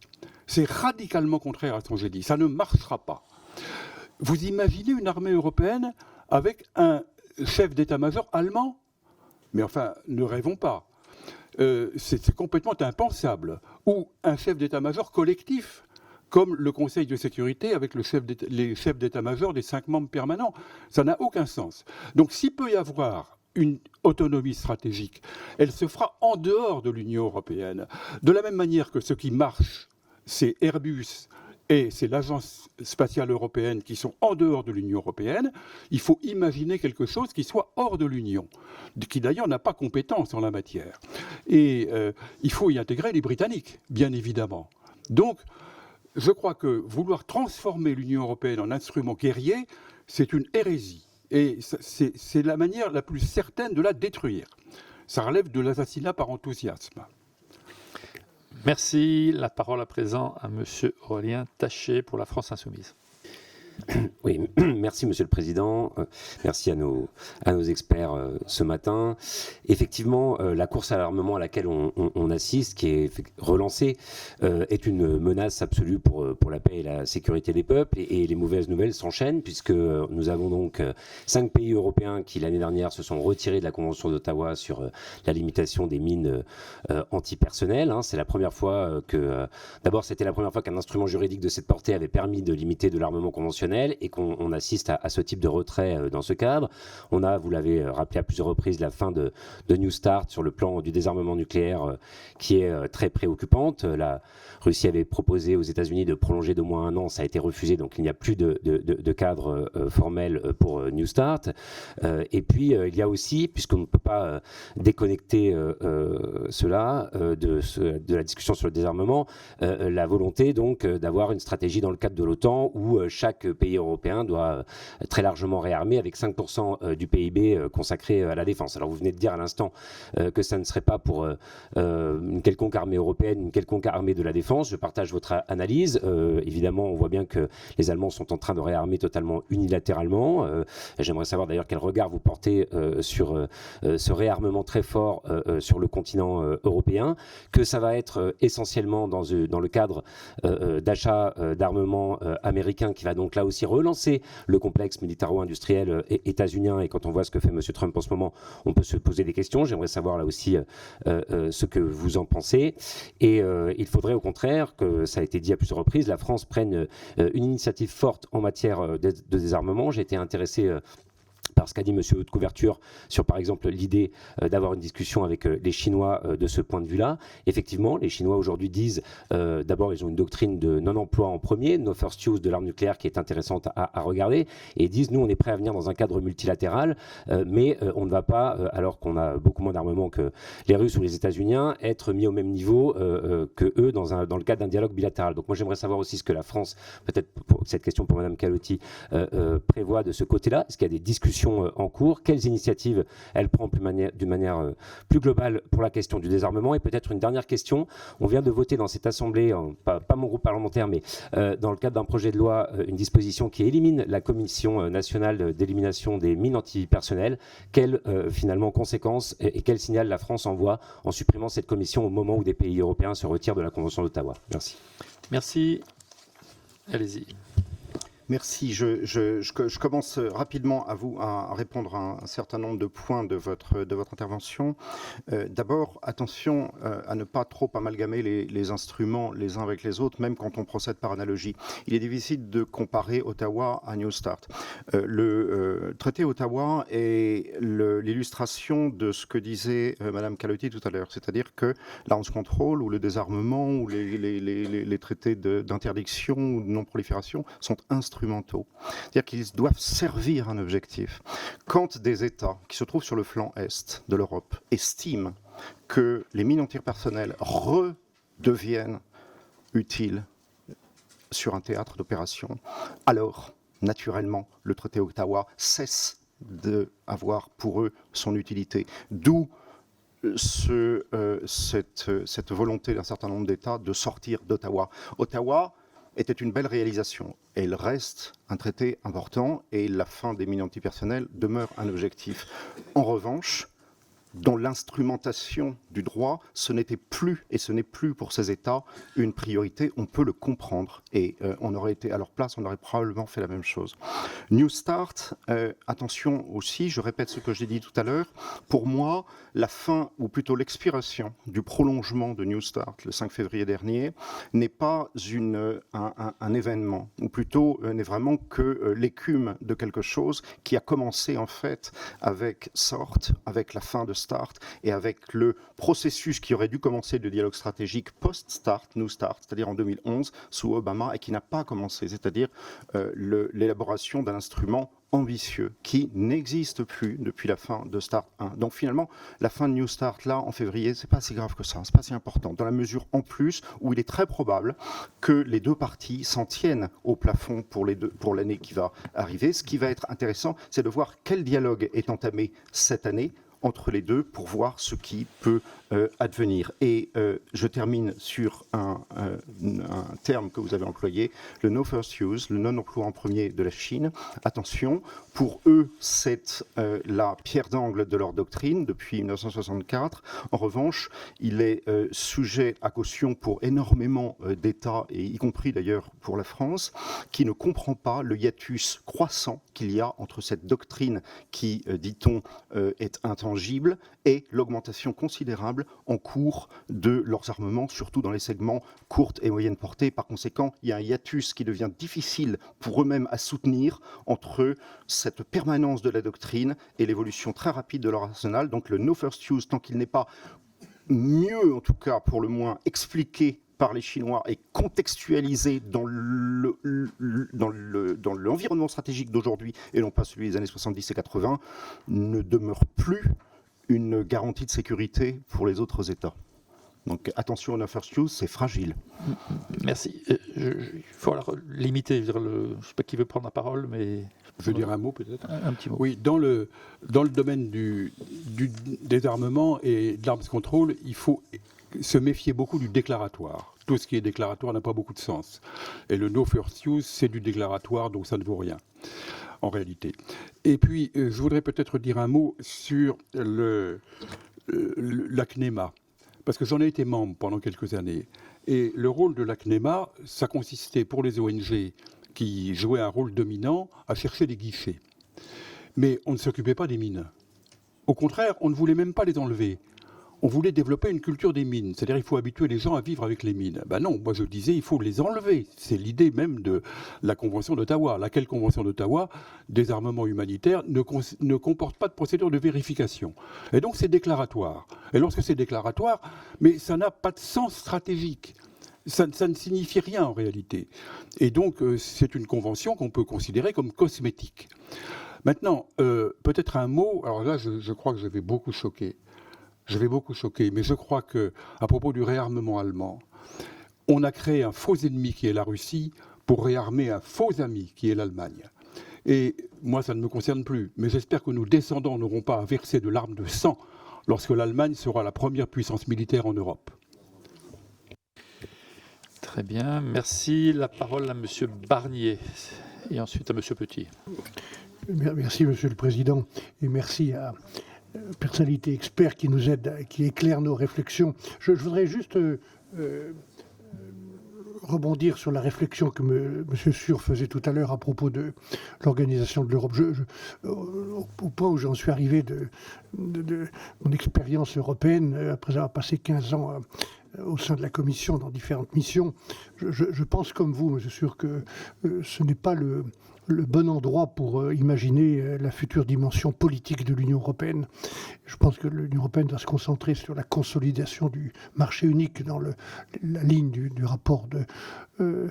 Draghi et qu'il faut trouver une autre formule pour organiser tout ce qui touche à la défense, à la sécurité, à l'intelligence, y compris d'ailleurs sur des sujets qui mériteront des investissements massifs dans les technologies de rupture, le quantique ou l'intelligence artificielle. Je pense, comme vous l'avez esquissé, qu'il faudrait trouver un cadre nouveau. J'ai imaginé l'idée d'un Conseil européen de sécurité qui regrouperait quelques grands pays très engagés en matière de défense et d'y associer naturellement le Royaume-Uni, peut-être la Norvège aussi, et un jour l'Ukraine, pour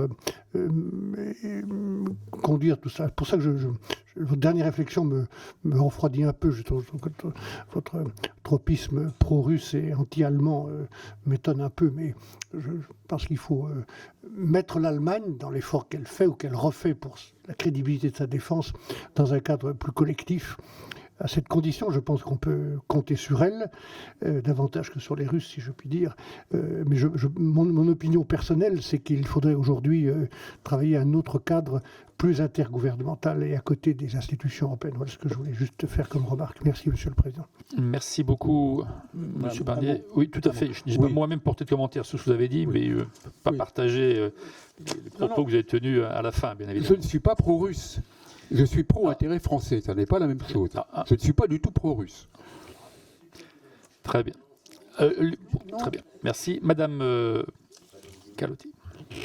Je vous remercie. Je voudrais qu'on note que moi aussi, cette formule, nous avons créé un faux ennemi russe et nous avons créé un faux ami allemand, pour moi, ne correspond pas à la réalité. Nous n'avons pas créé un ennemi russe, nous avons... sur le continent européen, une puissance majeure qui développe des actions contre nous. Ça a été mentionné très rapidement tout à l'heure, et ce n'est pas le sujet pour aujourd'hui, mais la menace hybride, c'est aujourd'hui qu'elle est mise en œuvre. C'est aujourd'hui qu'on est attaqué de façon hybride, et ça, aucun traité ne va nous en protéger, en tout cas pour le moment. Quant au développement massif du budget allemand, ça a été dit aussi, on l'a appelé de nos voeux. On a souhaité que les Allemands soient engagés, parce que c'est un allié, c'est un partenaire, c'est peut-être notre voisin préféré d'une certaine façon. À nous, France, à nous, industriels français, de travailler avec l'Allemagne le plus étroitement possible pour qu'on défende ensemble les intérêts qu'on a en commun, et Dieu sait qu'ils sont importants. Très rapidement, ça a été mentionné, où est-ce qu'on travaille au niveau européen? Est-ce que c'est dans l'Union européenne? Peut-être pas. Personne n'a mentionné l'OTAN, où pourtant il se passe beaucoup de choses entre Européens. Je mentionne aussi la coalition des volontaires, c'est un début. Ça n'est pas parfait, ça n'est pas idéal, mais à bien des regards, c'est quelque chose de novateur, de remarquablement novateur, où des États européens ensemble, à l'origine sans les Américains, ont travaillé de la façon la plus concrète qui soit pour défendre leurs intérêts collectifs. Et je trouve que c'est une évolution assez importante. Merci. Merci beaucoup. Il reste 3 orateurs de groupe inscrits. Pour les démocrates, M. Frédéric Petit, et puis M. Jean-Paul Lecoq et M. Nicolas Dragon. Merci, Monsieur le Président. Je vais juste rappeler à nos interlocuteurs que je remercie, que je suis élu par les bicitoyens allemands de l'Europe centrale et des Balkans. Donc évidemment, je crois qu'il y a un sujet très passionnant que je pourrais entamer avec M. Sûr, mais c'est vers vous, M. Sûr, que ma question va se poser. Je voudrais qu'on renverse un peu la perspective et qu'on se concentre sur les cibles, un peu comme l'a dit tout à l'heure ma collègue, sur l'utilisation, sur les cibles. Vous avez dit, Madame, au début, que vous avez posé la question des bons instruments. Est-ce que nous utilisions les bons instruments ? Et vous avez fait une litanie de tous les traités. Voilà, c'est vrai que quand on s'attache à l'arsenalisation, on est obligé de parler d'arsenaux. Et moi, je voudrais parler de victimes et poser ma question de manière juridique, parce qu'il y a des confusions. Par exemple, sur ce qu'est la dissuasion. Par exemple, aujourd'hui, que des enfants, et en particulier des enfants français, soient sans chauffage à moins 25, pour moi, c'est de la dissuasion. Et je vous rappelle que ces bombardements en Ukraine sur des infrastructures civiles pour mettre la population civile dans l'effroi et là, ce qu'on a appelé l'arsenalisation de l'hiver, ça se passe systématiquement 2 fois plus à chaque veille de négociation. Donc pour moi, ça a un caractère de dissuasion exactement comme d'autres dissuasions. Donc je voudrais renverser la question parce qu'on est dans la confusion, il me semble. On est dans la confusion, vous l'avez un peu rappelé, Monsieur Petit. Nucléaire stratégique, nucléaire tactique. Oui, les Russes utilisent du nucléaire tactique et ce qui s'est passé de nucléaire au Bélarus était du nucléaire tactique et pas du nucléaire stratégique. On a parlé de drones, on a parlé de cyber, on parle de terrorisme et de piraterie d'État. Tout ça, pour moi, fait partie de menaces qui sont des menaces de dissuasion. Donc, on comprend bien la complexité juridique, si on parle de l'arsenalisation, parce qu'on est obligé de faire un traité pour telle arme, pour telle arme, pour telle arme, pour telle arme, pour telle arme. Est-ce que le temps n'est pas venu? Vous avez parlé de responsabilité de protéger, peut-être à travers cet outil que je ne connaissais pas, mais est-ce que le temps n'est pas venu de renverser et de dire nous nous opposons à l'instrumentalisation de l'effroi des civils? Et est-ce que ce n'est pas plutôt par là qu'il faut revenir à quelque chose qui serait beaucoup plus confortable, dans lequel évidemment la France et y compris l'Europe pourraient travailler, et donc plutôt que dans le droit de la guerre, aller travailler le droit des victimes. Aujourd'hui, on a le choix entre crime de guerre, génocide, qui est un instrument juridique extrêmement compliqué, mais j'aimerais qu'on qualifie aujourd'hui les agressions sur les infrastructures civiles ukrainiennes, qu'on a un outil qui nous permette d'intervenir. Parce que nous devons fermer le ciel ukrainien aujourd'hui. Merci. Qui est-ce qui veut répondre? Monsieur Sûr. Oui, écoutez, ne croyez pas du tout que ça prouve l'agression russe contre l'Ukraine. Ça, c'est tout à fait évident qu'il s'agit d'une agression. Et qu'en tant que telle, elle est condamnable. Mais elle est condamnable autant, par exemple, que l'agression de l'Irak par les États-Unis en 2003. Qui n'a guère été condamné. Donc il y a vraiment là un double standard du droit international. Bon, et vous avez tout à fait raison pour ce qui est du droit humanitaire, mais malheureusement, je l'ai dit tout à l'heure, le droit humanitaire, c'est l'enfant martyr du droit international. C'est-à-dire qu'il est violé massivement, partout, et sans réaction. Alors, il est vrai que M. Poutine et le président Poutine est mis en accusation devant la Cour pénale internationale. Je doute que son procès ait lieu. Je ne sais pas si c'est la réponse adéquate. Et parallèlement à cette violation massive du droit humanitaire, on assiste à un échec de la Cour pénale internationale, qui est un échec historique, et un échec d'ailleurs malheureusement prévisible. Alors, est-ce que nous devons intervenir ? Le risque est de susciter une guerre généralisée. Or, jusqu'à présent, depuis 1945, on a eu une règle de sagesse qui est de fermer les champs de bataille, c'est-à-dire d'éviter qu'une guerre bilatérale devienne une guerre régionale, d'éviter qu'une guerre régionale devienne une guerre mondiale. On y est parvenu, et ça a été la sagesse diplomatique et stratégique de tous les belligérants. Alors on peut échapper à cette sagesse et vouloir une guerre mondiale, mais je ne suis pas certain que ce soit la bonne solution. Merci, M. Petit. Un mot, mais sur l'Irak, elle était quand même assez largement condamnée. Ma question était assez précise. Ma question était, est-ce qu'il pourrait y avoir un New Start de l'objectif non pas contre le type d'arsenal, mais contre l'objectif de dissuasion par les civils, par la menace civile. C'est-à-dire que pour moi, ce qui se passe en Ukraine, c'est de l'ordre de « je vitrifie une ville si tu ne fais pas ce que je veux ». Donc ma question était très juridique. C'est très clair comme question. C'est déjà contraire au droit international humanitaire, il n'y a aucun doute, c'est déjà contraire. Mais malheureusement, les violations du droit international humanitaire, elles sont permanentes dans tous les conflits, et les réactions sont tout à fait insuffisantes, ça je vous l'accorde. Très bien, merci beaucoup. Je donne la parole à présent à M. Jean-Paul Lecoq pour la gauche démocrate et républicaine. Merci Monsieur le Président, Madame, Messieurs, mes chers collègues. Vous l'avez encore fait ce matin, mais la France oppose souvent le TNP au traité d'interdiction des armes nucléaires. Moi, je fais partie de ceux qui pensent que le TNP est bloqué depuis des années et qu'on peut lui... des décennies, et que l'on peut lui donner un petit peu un élément, une décharge électrique en interpellant le traité d'interdiction des armes nucléaires. Et je pense que si la France acceptait l'idée d'être membre observateur de ce traité d'interdiction, ça donnerait, à mon avis, quelque chose de nouveau dans l'architecture mondiale concernant la dissuasion nucléaire, l'arme atomique. À chaque fois, vous intervenez, parce que vous nous parlez de nos manques, mais nous, on n'a que 2 minutes 30 chacun. Chaque fois, vous intervenez en parlant des puissances nucléaires, entre guillemets, autorisées, légales. Vous ne nous dites pas que si on vend des Rafales à l'Inde, c'est aussi du surarmement. C'est aussi pour mettre dessous des bombes atomiques. Parce que l'Inde possède la bombe atomique. Et peut-être on va lui expliquer comment utiliser la bombe atomique avec des Rafales.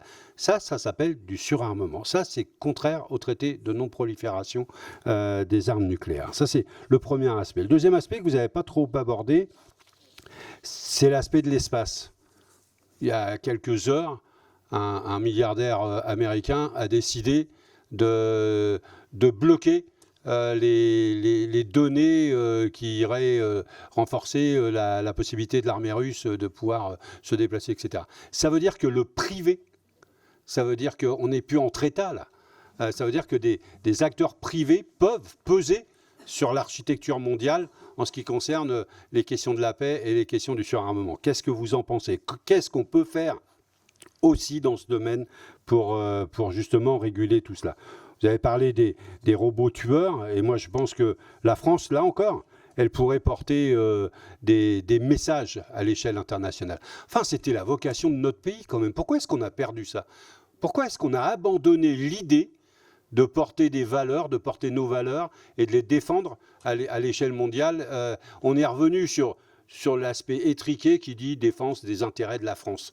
Mais non, il n'y a pas que les intérêts de la France à défendre. Il y a aussi la France. Il y a aussi son histoire, il y a aussi ses valeurs, il y a aussi tout ce que l'on porte. Et à l'échelle internationale, quand on fait ça, on est entendu et on est écouté. Donc je pense qu'il faut le faire. Et puis comme on est écouté aussi, ici, je rappelle quand même à mes compatriotes français que la bombe atomique, elle ne coûte jamais que 26 millions d'euros par jour. Quand on cherche de l'argent et quand on cherche à équilibrer les budgets, on peut aussi s'intéresser à ça. Et je termine pour correspondre aux autres orateurs. La question de la responsabilité de protéger, je crois que la dernière fois qu'on l'a utilisée, c'était en Libye. Et c'était la Libye, dans une autre façon de l'écrire, pour pouvoir régler d'autres problèmes que la justice a démontré par la suite. Voilà, je m'arrête là. Merci beaucoup, chers collègues. Madame Calotti. Merci, monsieur le député. Plusieurs réactions à votre intervention et à vos questions. D'abord, le TNP, il est bloqué depuis des décennies. Je crois que moi, je décrirais les choses de façon différente. Le TNP, il produit des résultats depuis des décennies. Et on ne peut pas faire comme si l'AIEA, ça n'existait pas, et comme si l'AIEA ne faisait rien. Peut-être on aimerait que les choses évoluent plus vite, que ça aille plus loin, bien sûr, mais de là à conclure que parce que ça ne va pas assez vite et assez loin, il ne se passe rien, je crois qu'on ne peut pas faire ça. Aujourd'hui, l'AIEA a un rôle de garant, un rôle de négociation et de vérification des garanties de sécurité. Alors, ça n'est pas parfait, vous avez raison. On voudrait plus, on voudrait qu'ils puissent aller en Iran, ils ne peuvent pas. Voilà, on voudrait qu'ils puissent protéger Zaporijjia mieux que ce qu'ils font. Ils ne peuvent pas, ils font pourtant déjà beaucoup. Donc, ça existe et on ne peut pas le nier. Dans ce contexte, nous, on ne voit pas en quoi le TIAN nous est utile. Alors vous allez dire, on ne parle que de nos intérêts. Oui, parce que en fait, c'est un peu notre métier. Nos intérêts, ça peut être de défendre des intérêts collectifs ou ça peut être de défendre des intérêts nationaux. Et la plupart du temps, les deux se recoupent. Le TIAN, aujourd'hui, n'apporte pas de garantie, n'apporte pas de sécurité parce qu'il ne vérifie rien entre États qui, de toute façon, n'ont rien. Donc, pardon de donner un exemple, mais que l'Autriche et l'Irlande soient d'accord pour ne pas avoir d'armes nucléaires, ça n'a pas un impact stratégique majeur. Donc on ne voit pas l'intérêt. Vous avez soulevé le point de l'espace, et je crois que c'est très important, on aurait peut-être dû en parler plus tout à l'heure. Oui, le développement des armements, le développement des drones dont on a déjà parlé, implique un recours accru aux satellites. Ça va changer avec le quantique le moment venu, mais pour le moment on en est encore là. SpaceX a un rôle fondamental. On a vu qu'ils étaient utilisés par les deux parties. On a vu quand ils ont refusé d'être utilisés, comme ça a mis les forces ukrainiennes en difficulté de façon temporaire. On a participé au niveau européen à la transmission d'images satellitaire qui permettent aux forces ukrainiennes de travailler. Ce n'est pas la même chose, mais ça contribue. Et si on veut que l'Europe ait une autonomie stratégique, il va falloir qu'elle ait aussi ses propres outils en termes d'espace, et ça se développe en ce moment. Un tout petit mot, Jean-Paul Lecoq, et puis la question de l'acteur privé également qui intervient. Je crois que M. Sûr va aussi répondre. Moi, sur le TNP, madame, j'ai résumé. Je sais que ce qui me pose problème, c'est l'article 6. Évidemment heureusement qu'il y a tout un autre travail, sinon on se demanderait pourquoi toute la structure autour du TNP. Et puis, je vous invite à prendre connaissance d'un rapport qui a été fait par cette commission des affaires étrangères sur justement la bombe atomique. Il est signé Jean-Paul Lecoq et un camarade du MoDem, M. Fanger. Ah, très bien. Il a un nom quand même, ce camarade du MoDem. D'accord, très bien. Monsieur Sûr, en une minute. Juste un mot sur l'approche généreuse que vous avez. Elle a été celle de la France entre 1920 et 1940. L'approche de l'ASDN. Et le résultat, c'était 1940. Alors, il faut quand même en tirer quelques leçons. Pour le reste, je suis tout à fait d'accord avec ce que vous dites.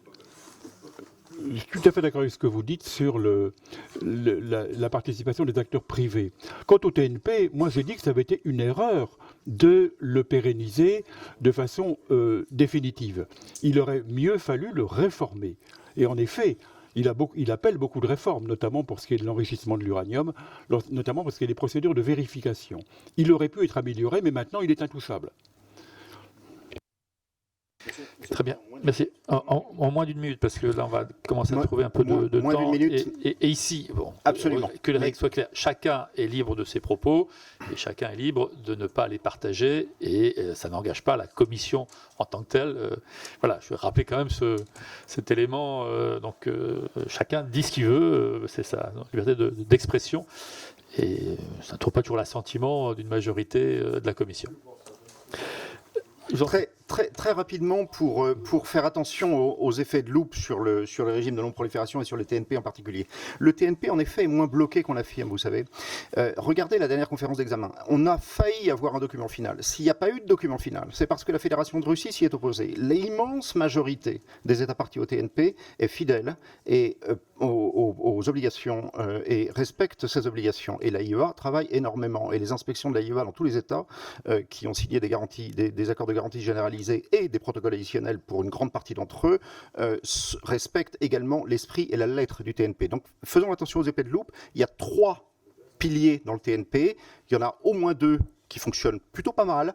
Et effectivement, un désarmement qui est plutôt bloqué. Le TIAN est un marqueur. Le TIAN est un marqueur de l'exaspération de nombre d'États à l'égard du manque d'efforts qui sont faits sur le plan du désarmement. Mais ce n'est pas, je le rappelle, un outil stratégique. Et ça ne peut être un outil stratégique. Et de ce point de vue-là, il faut effectivement être très prudent quand on est un État doté de l'arme nucléaire sur le rapprochement que l'on envisage de faire auprès des États qui ont adopté le TIAN et qui, pour eux, n'est pas grand-chose qu'ont fait Italie, Autriche ou Malte.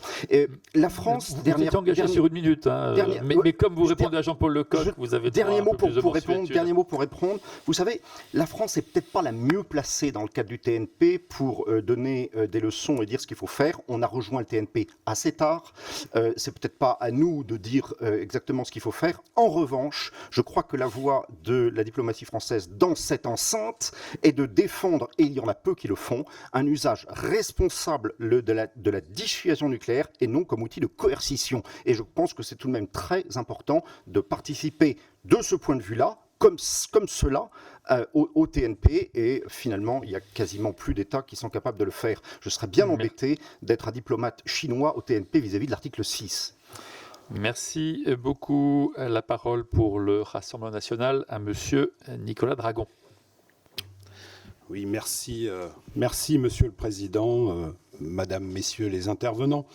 La chute de l'URSS, l'Union soviétique, un véritable fléau qui a sévi en son temps sur la Terre, avec la promesse à la clé d'une Europe pacifiée ayant pour conséquence une réduction du budget de la défense et la fin du service militaire, ont entraîné au sein des populations et de nos habitants la vision d'un mirage de paix éternelle. Dans le cadre du désarmement, les États ont signé le traité d'Ottawa en 1997 pour l'interdiction des mines antipersonnelles ou encore la Convention d'Oslo de 2008 interdisant les armes à sous-munitions, mais leur remise en cause découle de la nécessité de défendre l'intégrité du territoire, pression qui pèse sur les États de l'Est de l'Europe notamment.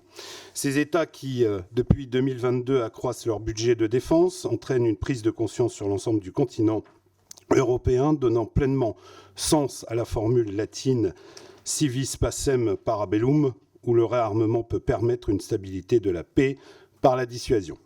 Au sein du débat public français, il y a l'évocation de partager l'arme atomique, l'arme nucléaire, pour défendre l'intégralité de l'Europe, remplaçant ainsi les États-Unis de Donald Trump, qui ne se sentent plus concernés par la défense du continent européen.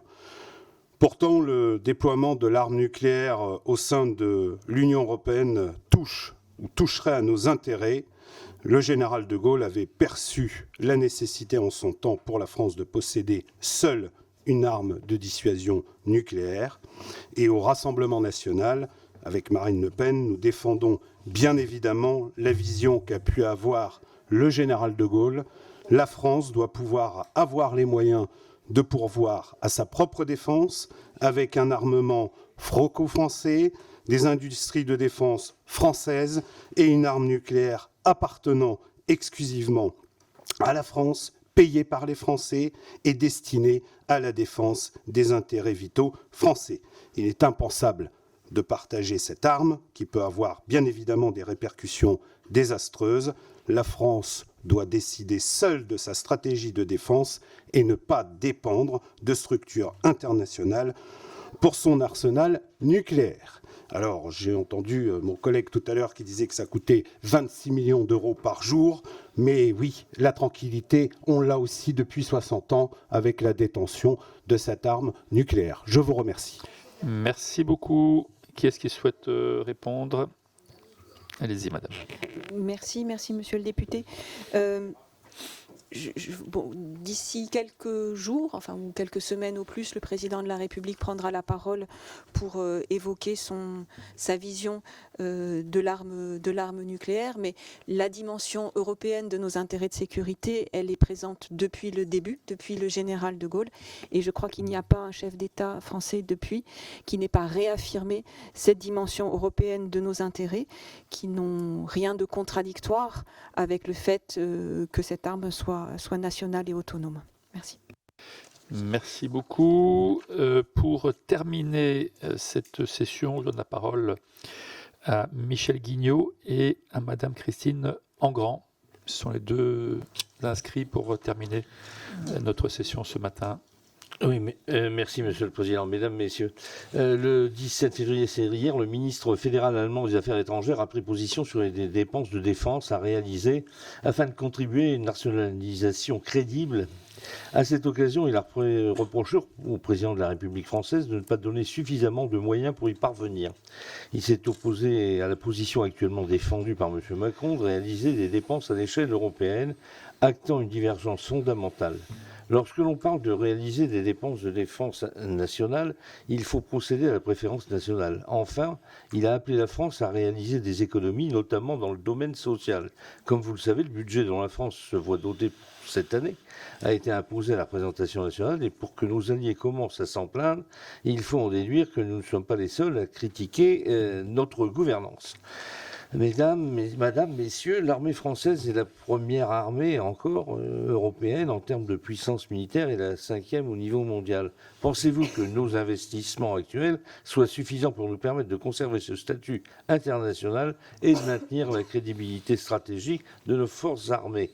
Et juste en annexe, si vous avez quelques secondes, pourriez-vous nous donner votre avis sur, vous avez parlé tout à l'heure, l'arme atomique, s'agissant de l'Iran.